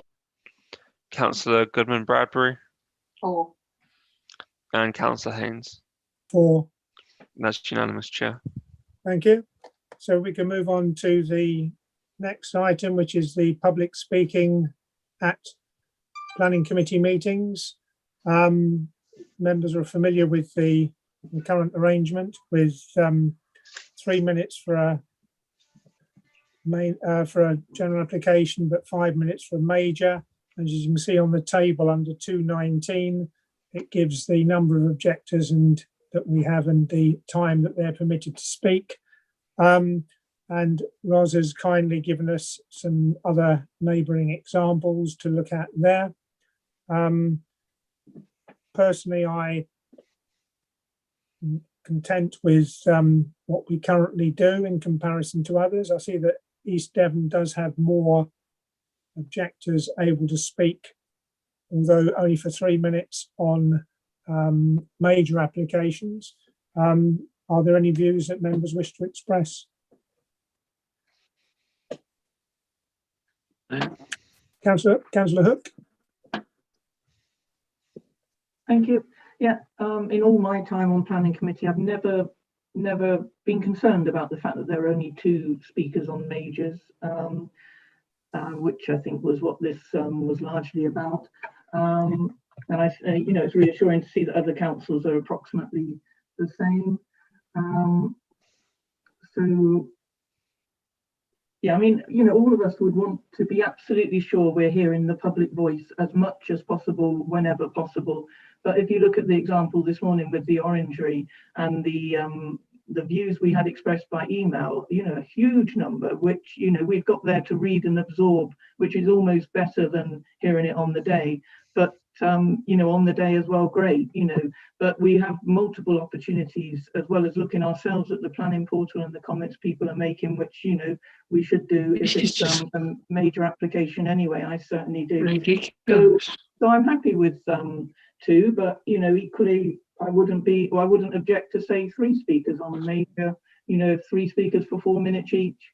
I don't, that's fine as well. But it's never been an issue of particular concern to me. I do feel I've heard the public voice on major applications. Thank you. Councillor McGregor. Thank you, Chair. I'm in similar vein to Councillor Hook. of the opinion that we are not out of the ordinary in terms of the number of speakers that we have and the objectors. In terms of the minors, I do think though that what we perhaps sometimes forget is that, you know, when we have something like the Orangery, as Councillor Hook puts up, and there was a significant volume of not only you know, people communicating to members of the committee, but also a huge volume of different concerns as well. And that can't always be covered in a 3-minute speech by one objector acting on behalf of several others. And I think it's really difficult for some people to express a community or neighbourhood position when they're trying to summarize into 3 minutes on a minor application, or even 5 minutes on a major application. And I think perhaps we should look at the numbers of speakers that we do, particularly when you have a planning officer who's presenting a planning application to the committee, and can take up to 15 minutes to get through a planning application presentation. And then we're expecting an objector to highlight and respond to all the points that are covered in the application in 5 minutes or 3 minutes. And I think it's telling as well that if we only have 2 people, I think sometimes we forget that when we look at the report and the report comes to committee, is that whilst officers have taken account of various aspects of objections from the many objectors in some cases, a lot of those aren't covered in the general discussions. And I think sometimes that also prevents you know, a feeling of equity in terms of you know, covering the points and having actually, and this is one of the areas that I'm particularly concerned about, is proper material considerations seem to get less consideration than perhaps they should do, like loss of immunity, loss of privacy, etc. And sometimes it's important that objectors get that opportunity to get that message across. Thank you. Councillor Patch. Thank you, Chair. Yeah, a couple of points I would raise regarding the number of speakers.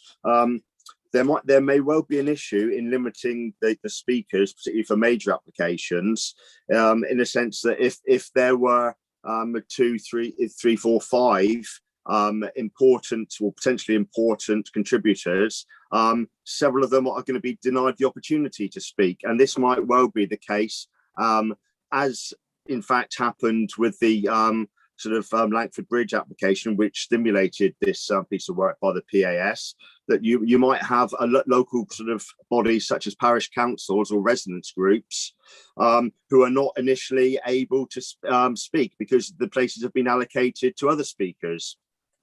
So I would think we ought to give some consideration to going beyond 2. But there's a second concern relates to, again, sort of thinking back to Langford Bridge, is I believe that the people who are being lined up to speak for and against applications, their identity should be made public on the agenda of the meeting for each planning committee. And the reason I say that is the unfortunate incident that happened at Langford Bridge consideration of that planning application, whereby 2 unknown to the public objectors or supporters rather, no objectors, get that right, the objectors were actually withdrew at the very last minute, meaning that the sort of bona fide speakers on behalf of local residents had already not had their expert witness available, but they were then at the very last minute drafted in to give them the opportunity to speak in an unprepared way. So I think not only should we think about the number of speakers allowed for major applications, but also maybe a bit more transparent in terms of who is being lined up to speak, to guard against the situation that we had at the Langford Bridge with the claim of so-called ghost objectors who withdrew at the last minute and nobody knows who they were. The ghost objectors issue isn't within our sort of remit to consider today, other than the number of speakers. All I would say is that on the day I was asked if I would allow others to speak in place of those who'd withdrawn, and obviously I agreed to that. Other than that, the issue of naming people is I think covered by other relevant legislation, and it isn't part of our discussion here today. What we're discussing here today is the number of speakers. Coming back to another point just now about parish councils, I'm aware of another authority, not in the southwest, well, not in our part of the southwest, that actually has parish councils given a right to speak in addition to any other public speakers who may register to speak. So that is something that members may wish to consider, that parish council plus two others, if the parish council wish to appear. But I mean, that's the thing that could be considered if members felt that was a useful thought. Okay, I've got two others to speak. Who's next? It's Councillor Bradford, please. Thank you.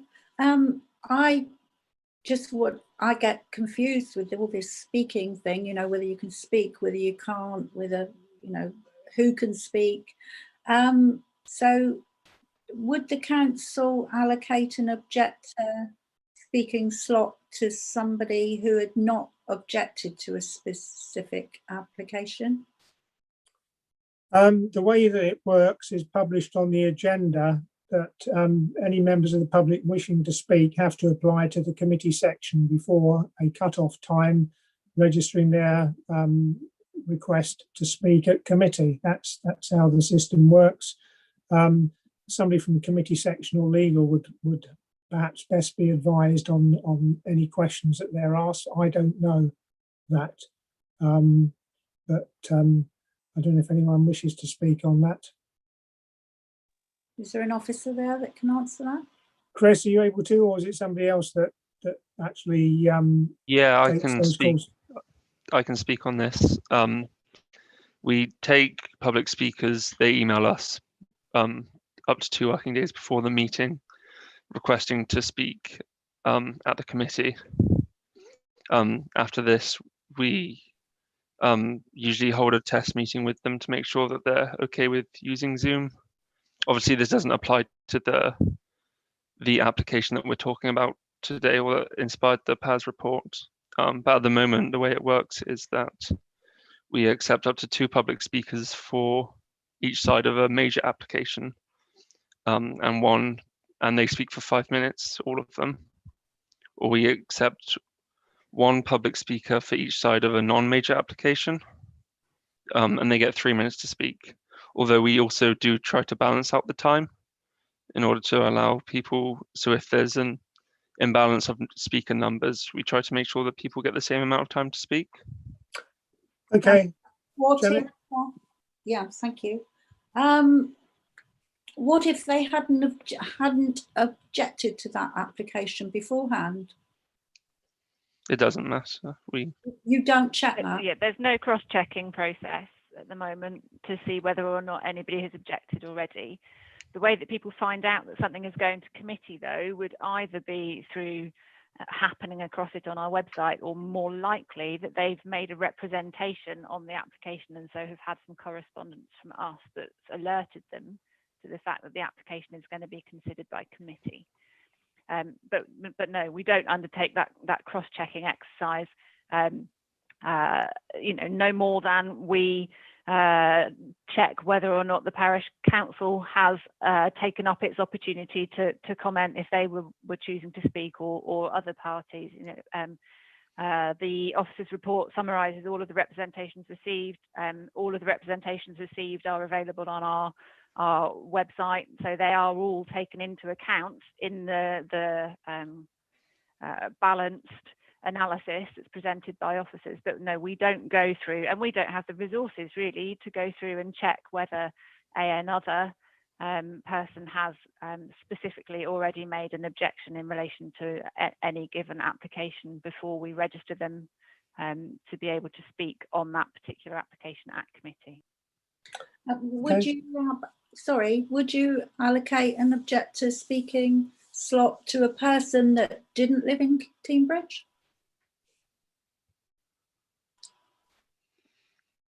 Well, we allow people to speak on either side.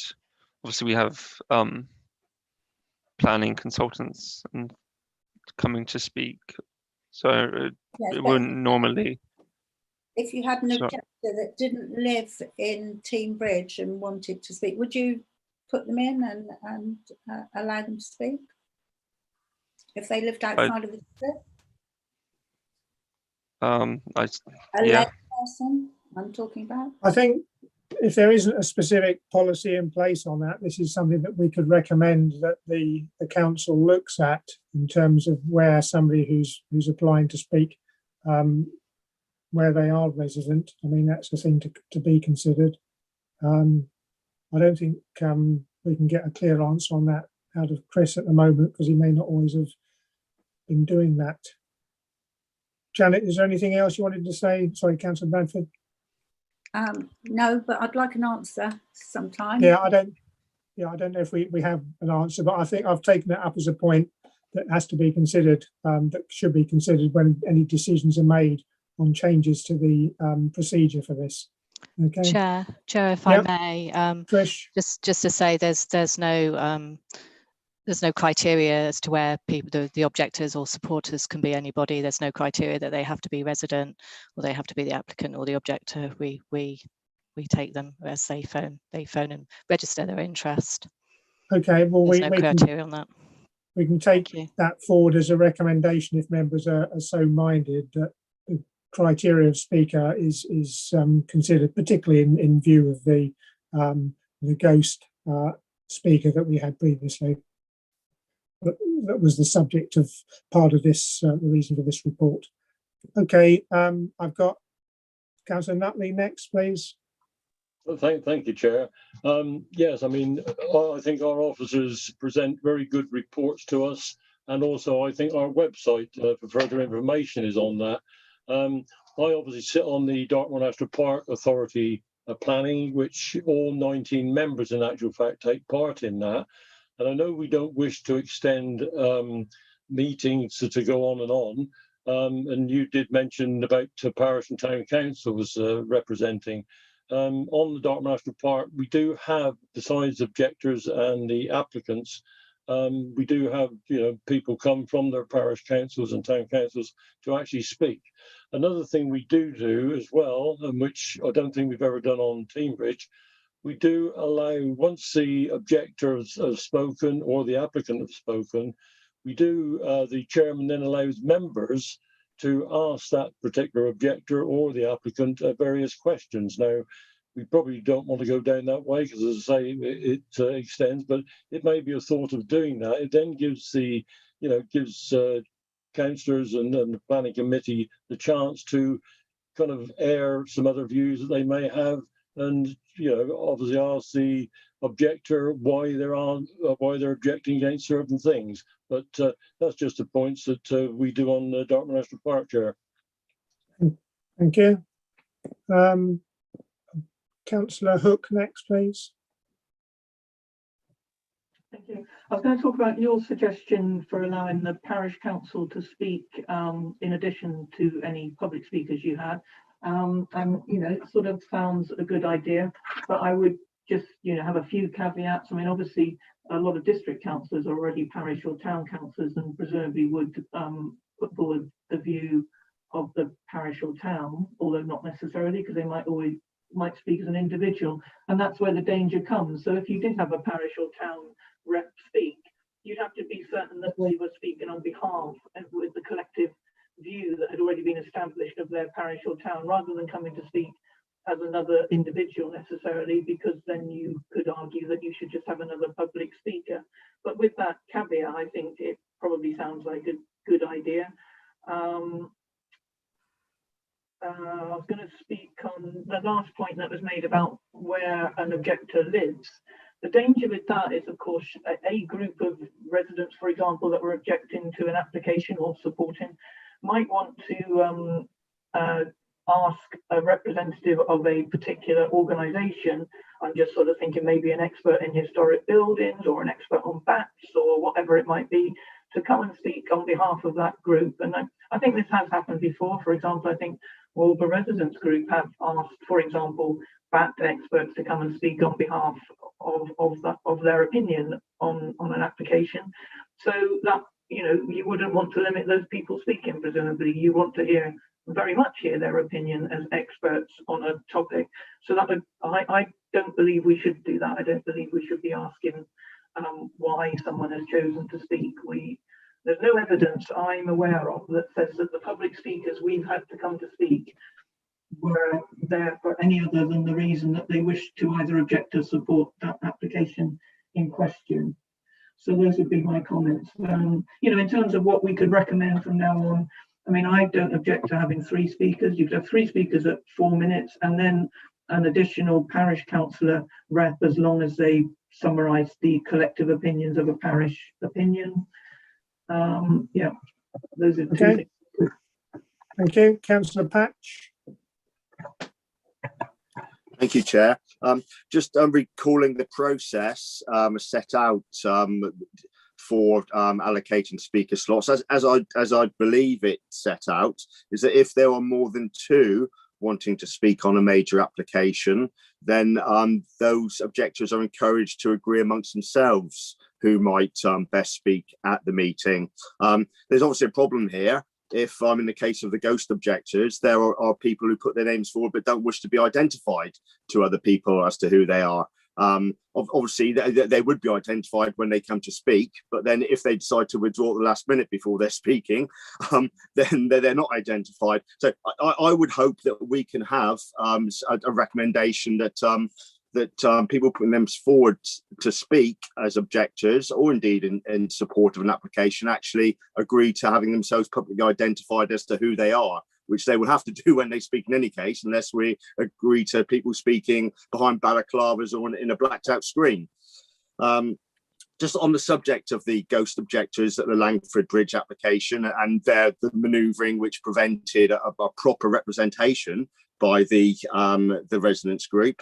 It's reassuring to hear you, Chair, now twice in this meeting referring to the ghost objectors as such. It was an issue that the PAS were minded to label as so outrageous they couldn't believe it would ever happen, so they didn't investigate it. But I think it's accepted that this is a very real risk at planning application discussions at the council. Well, since the issue had been raised, I gave my views and all I said was what I did on the day, but clearly I would hope to see that there were steps to avoid such a possibility arising. Okay, I've got a number of other speakers still. Councillor Parker. Thank you, Chair. The point I wanted to actually mention, it was something you brought up and has been mentioned by 2 other councillors since, but I'd like to just emphasise it again. It's about town and parish councillors. I believe they should actually receive an invitation to speak, especially now is the case, they can actually call in an application to committee themselves. So I do believe they should be offered and given that opportunity on a standard basis. So I would agree with that. It's a good suggestion. Thank you. Councillor Colclough. Yeah, that's just what I wanted to do, to support the idea of parish and town councils being invited to speak. They represent the people at a grassroots level. And I think they'd feel more involved and would take more care and feel more part of the planning process. So I think that is a very good suggestion. And if you need a proposer that parish and town councils are invited to speak to meetings, then I'm quite prepared to propose that. Okay, thank you. So that's been proposed. Is that seconded? Yeah, it's been seconded by Councillor McGregor. So Councillor McGregor, you're on next. Thank you, Chair. Number of good points raised. I think in terms of, I'll try and keep it as brief as possible because I appreciate we are going on and on here. The ghost objectors, I think perhaps what we should think about putting in place is where objectors wish not to have anonymised submissions, we give them priority. I think that's important because that way we're reducing the risk of the system being abused by people, as has been implied with the Langford Bridge process. And I think that's possibly a better way to do it. Or perhaps as an alternative, what we do is we say, if you wish to object, you have to provide your name and address, and you can't do it anonymously.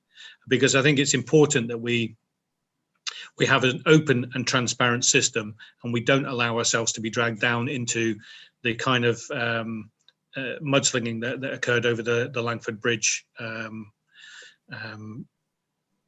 planning application outcome.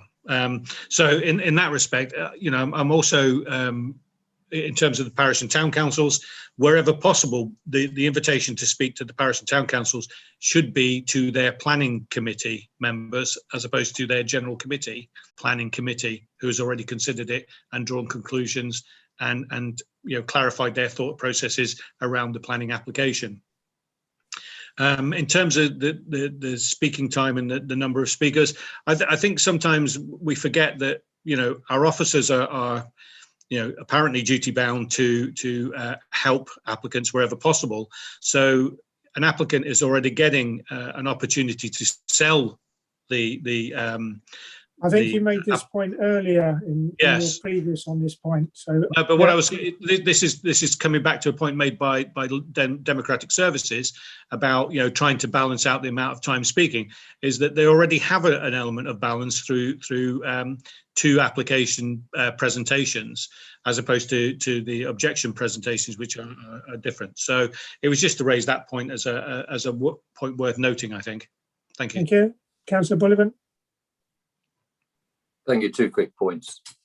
Firstly, I agree with the idea that whoever on a parish council or town council is the head of their planning should have the invitation to partake in a Teambridge planning meeting. Secondly, in terms of selecting the number of speakers, the important question here is the points the objectors wish to make and how many there are. If there are more than 2, how are the choices made?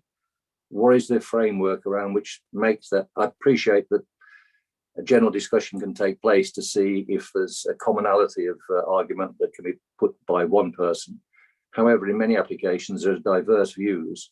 How do we make sure that we get a adequate representation of those views through the selection of the speakers that we're going to have? That really is basically the question. Right. So we've got the proposal to have parish councils invited. Can I just add to that then that we suggest, or that we request that the speaker criteria is looked at in terms of how they're identified and all the various suggestions. I mean, the suggestions of identity and so on could be put into that, because clearly notes would have been taken. Are you happy to include speaker criteria as well, Councillor Colclough? Yes, I am happy. Yeah, and your seconder, I can't remember who it was. Yeah, it's Councillor McGregor. Yeah, he's happy. Okay, so that's what we're going to be voting on in a minute. Councillor Hook. Yeah, with regard to that last point, not necessarily that I disagree with looking at the criteria related to the speakers if there's more than 2, but that could open a whole other hornet's nest of how one speaker got chosen above another speaker and whose decision that was. So, just to warn that it could open up another hornet's nest. But, I accept that if, for example, you had 3 people put their name forward and 2 were BAT experts and 1 was a member of a local residents group, you wouldn't choose the 2 BAT experts and ignore the person from the residents group. You'd have 1 of each. So, those sort of things seem commonsensical, but just potentially it might open up another hornet's nest of how speakers were chosen. Yeah, but we were asking for it to be considered. Yeah, not to coming up with solutions, because clearly we're not in a position to have all that information. I don't want to take any further comments on that, particularly Councillor McGregor, unless it's really important. Well, it was just to say on that last point of Councillor Hook's that we already have a series of subjective decision-making processes anyway. So I don't think one more is going to add any more difficulty into the mix. Thank you. Right, can we go to the vote then, please? It's as proposed by Councillor Colclough. That's the parish council speaker plus the speaker criteria of others to be considered. Chris? All right, thank you. Councillor Bradford? 4. Councillor Bullivant? 4. Councillor Clarence? 4. Councillor Colclough, For. Councillor Hayes. I think he's still frozen at the moment, I think. Councillor Hook. No, I'm still here. Can you hear me? Yeah. Yeah. Yeah, go on. Councillor Hayes, can you say for or against, Councillor Hayes? Can you hear me? Yeah. Or see me? Yes. For. Okay. Thank you. Anyone? Yeah. Councillor Okay. Jeffrey. For. Councillor McGregor. For. Councillor Nuttall. For. Councillor Nutley. For. Councillor Patch. For. Councillor Parker. For. Councillor Hocking. For. Councillor Goodman Bradbury. For. And Councillor Haynes. For. That's unanimous, Chair. Okay, thank you. So we're on to the final one now, which is the training, joint member and officer training. We've already had Councillor Connett speak at the outset on that issue. Does anyone, I mean, I can't see that there's anything to disagree with there. That is considered and the programme produced. Can I just ask for members' views? I've got Councillor Nutley, please. Yeah, nothing to object to, Chair. It's just a thought, in actual fact. I know we, obviously, town and parish councils, obviously, they report on applications that come from either Teignbridge or Dartmouth National Park. And what my thoughts would be, and I know we've done it with Dartmouth National Park officers, they've actually, I mean, I know in one case it's going back a little bit now, but we actually had one of the officers come from the park to Ashburton and give a training session on planning. And just recently, Dan Jananto in forward planning, he also came, and although it's virtual, he also gave a report. It may be something, because as I say, town and parish councils reporting on these, they're not all up to the speed that some of our councillors are in reporting on applications and their views on applications. And I think it would be good also to be able to try and include the town and parish councils in some form of training from our officers, which may be something to take on board in the future. Thank you. Councillor Patch. Thank you, Chair. Yeah, I'm just looking at the PAS recommendation set out in the paper, quite a short, just two-liner. We have recommended joint training to start bridging the gap between officers and councillors, but it might require something more proactive and holistic, an example of which is mediation. And I think here we see that the problem of thinking about or discussing these issues out of the context of the original report, and indeed the concerns of full council that led to the report being commissioned. I mean, the recommendation is talking about bridging the gap between officers and councillors and mediation. So this obviously sort of raises a number of questions. And what's the aim of this recommendation? To sort of working towards groupthink, maybe? I don't know. Officers often have their recommendations, and the committee sometimes goes against them. I'm not sure that's an unhealthy part of the local democratic process, as we have seen over the last couple of years on a number of occasions this has happened. So I'm really not sure where this recommendation is coming from with its talk of bridging the gap and mediation. So I wonder if you're in a position, Chair, to sort of spread any light on this. Well, it talks about mediation as being an example of what might be required. I think we need to get through the initial sort of getting together training, which has been lacking in recent times anyway, because of the COVID situation, things like the planning tour that I've always liked as a way in which members and officers get together to sort of understand each other's perspectives more. So I see it as being particularly that. I have previously now made an offer to Ros that I would be happy to speak to officers as a member to sort of give them the chance to sort of see inside the mind of a member and for those particularly who are unfamiliar with it. And I'm hoping that once lockdown's over, we can get back together and do that in a much more, sort of constructive environment than trying to do it on meetings such as this one. So I think initial training together, things like the planning tours, seeing things physically on the ground would be a start. And then we may need to go into other possibilities as well, as is suggested. I can't see any, this would have happened anyway, but it hasn't happened for obvious reasons. Okay. I've got Councillor Hook, please. Thank you. Yeah, I think it makes a lot of sense. The nature of that training, obviously, we'll have to think about from both perspectives of what we each would like the other to know about our take on planning and how it feels for us, sort of thing. But it obviously makes a lot of sense, I would have thought. What I thought as well, I recently had some planning training where one of the recommendations, which I thought was a good one, was about some guidance about how councillors and officers interact before an application is decided, whether that's decided at committee or delegated. I think it's pretty unclear to maybe officers and members about how that contact should happen. Should we be emailing? Is it okay to phone?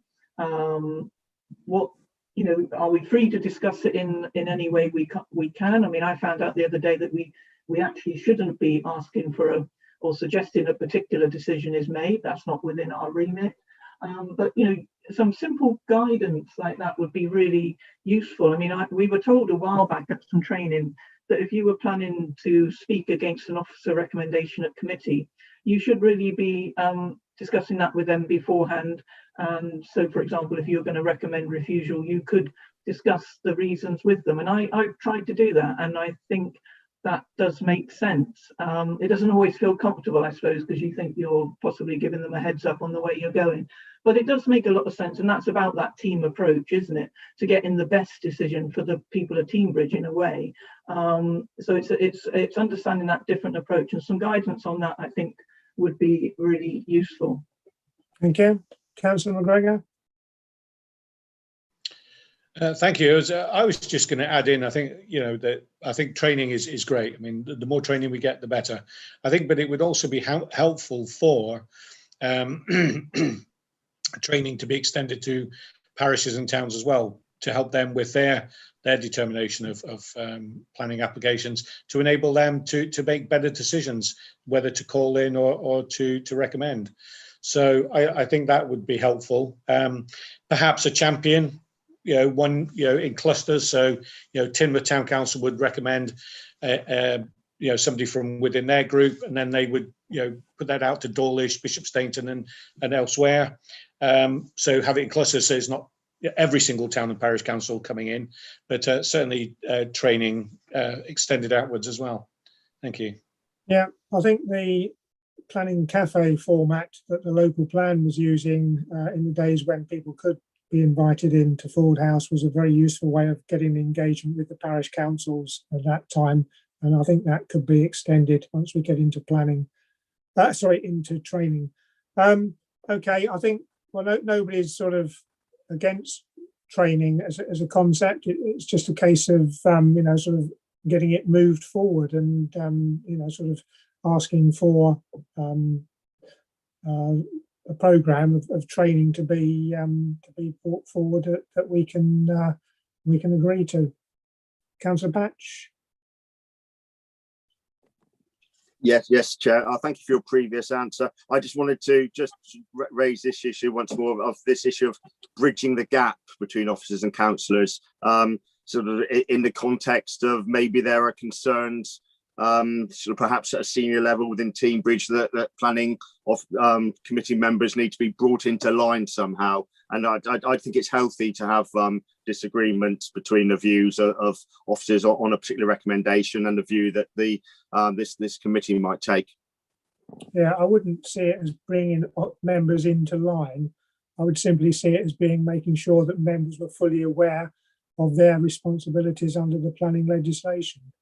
That's so that members are making objective decisions under that framework.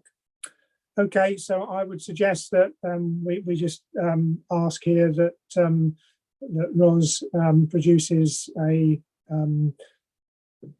proposed training programme, perhaps in consultation with myself and the Vice Chairman, and this is brought forward as soon as possible in the COVID circumstances. I mean, if we have to do it virtually again, and I think we have done training virtually since the start of this. There has been, I know, at least on one occasion, then it would have to be so, but hopefully in physical presence. So can I propose that that is the case, that we ask Ros in consultation with the Vice Chairman and myself, bring that forward. Councillor Nutley has seconded that.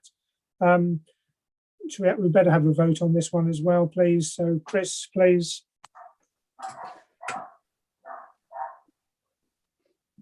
Thank you, Chair. Councillor Bradford. For. Councillor Bullivant. For. Councillor Clarence. For. Councillor Colclough. For. Councillor Hayes. I think he's still gone at the moment. He was there a minute ago. Councillor Hook. For. Councillor Jeffrey.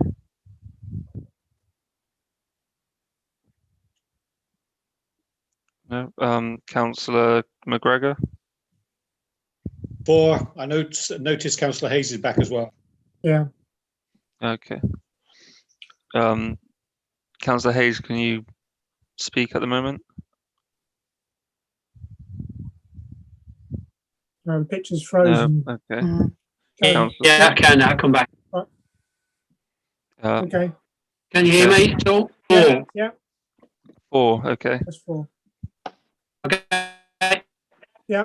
Councillor Nuttall. Strongly for. Councillor Nutley. Councillor Patch. For. Councillor Parker. For. Councillor Hocking. For. Councillor Goodman Bradbury. For. And Councillor Haynes. For. That's unanimous, Chair.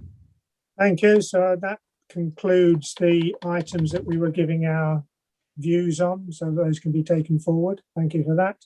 If we can move on then to the final item on the agenda, which is the item 8, appeal decisions to be noted. Anything to comment on there, Ros, or not? No, not really. I mean, I was reflecting after our catch up on this yesterday about the couple of appeals allowed where there were delegated refusals, and I think at least one of those is a design-led refusal. So we didn't think that the scheme that had come forward was good enough, but the inspectorate disagreed with us and reached a different conclusion. And we've had that outcome elsewhere as well recently. One of the things that is at the back of my mind for member training is to have a session on design and on the difference between my view of the government rhetoric around design and then the actual support that we get from the planning inspectorate when we try and make decisions to refuse schemes based on what we consider to be poor design. So and the impact or lack thereof that the government's design code and the Building Better Commission outcomes seem to be having on that. So where we try, it's disappointing to see that. But apart from that, the decisions on the whole, were largely as expected, I think, this time.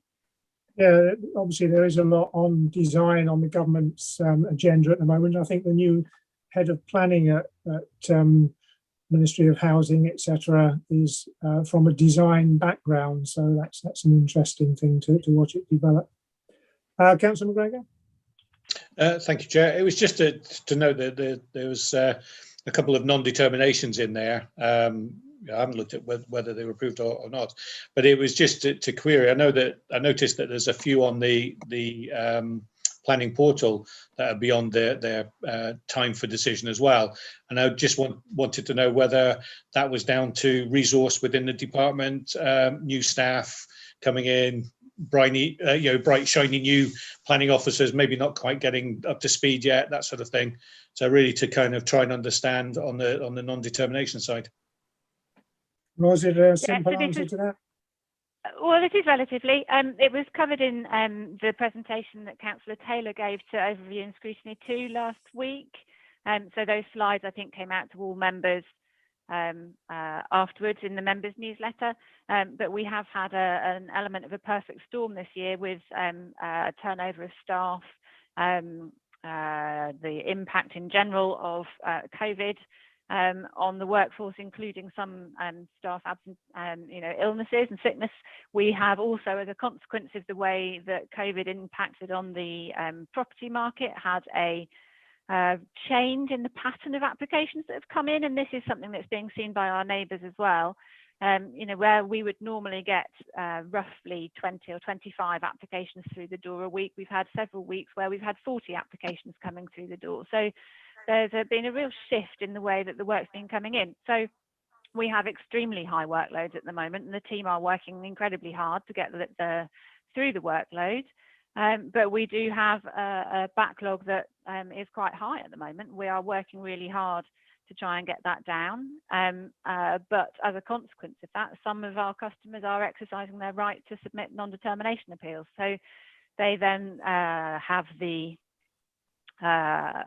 we then, if once the appeal has been submitted, we can't make a decision on it, and it's with PINs to determine. It's a gamble, I guess, whether you think you're going to get a decision more quickly from PINs or from us. But if you had one of the applications on that list, I think there was a concern or a doubt that we weren't going to support it, so they thought they'd get the appeal in.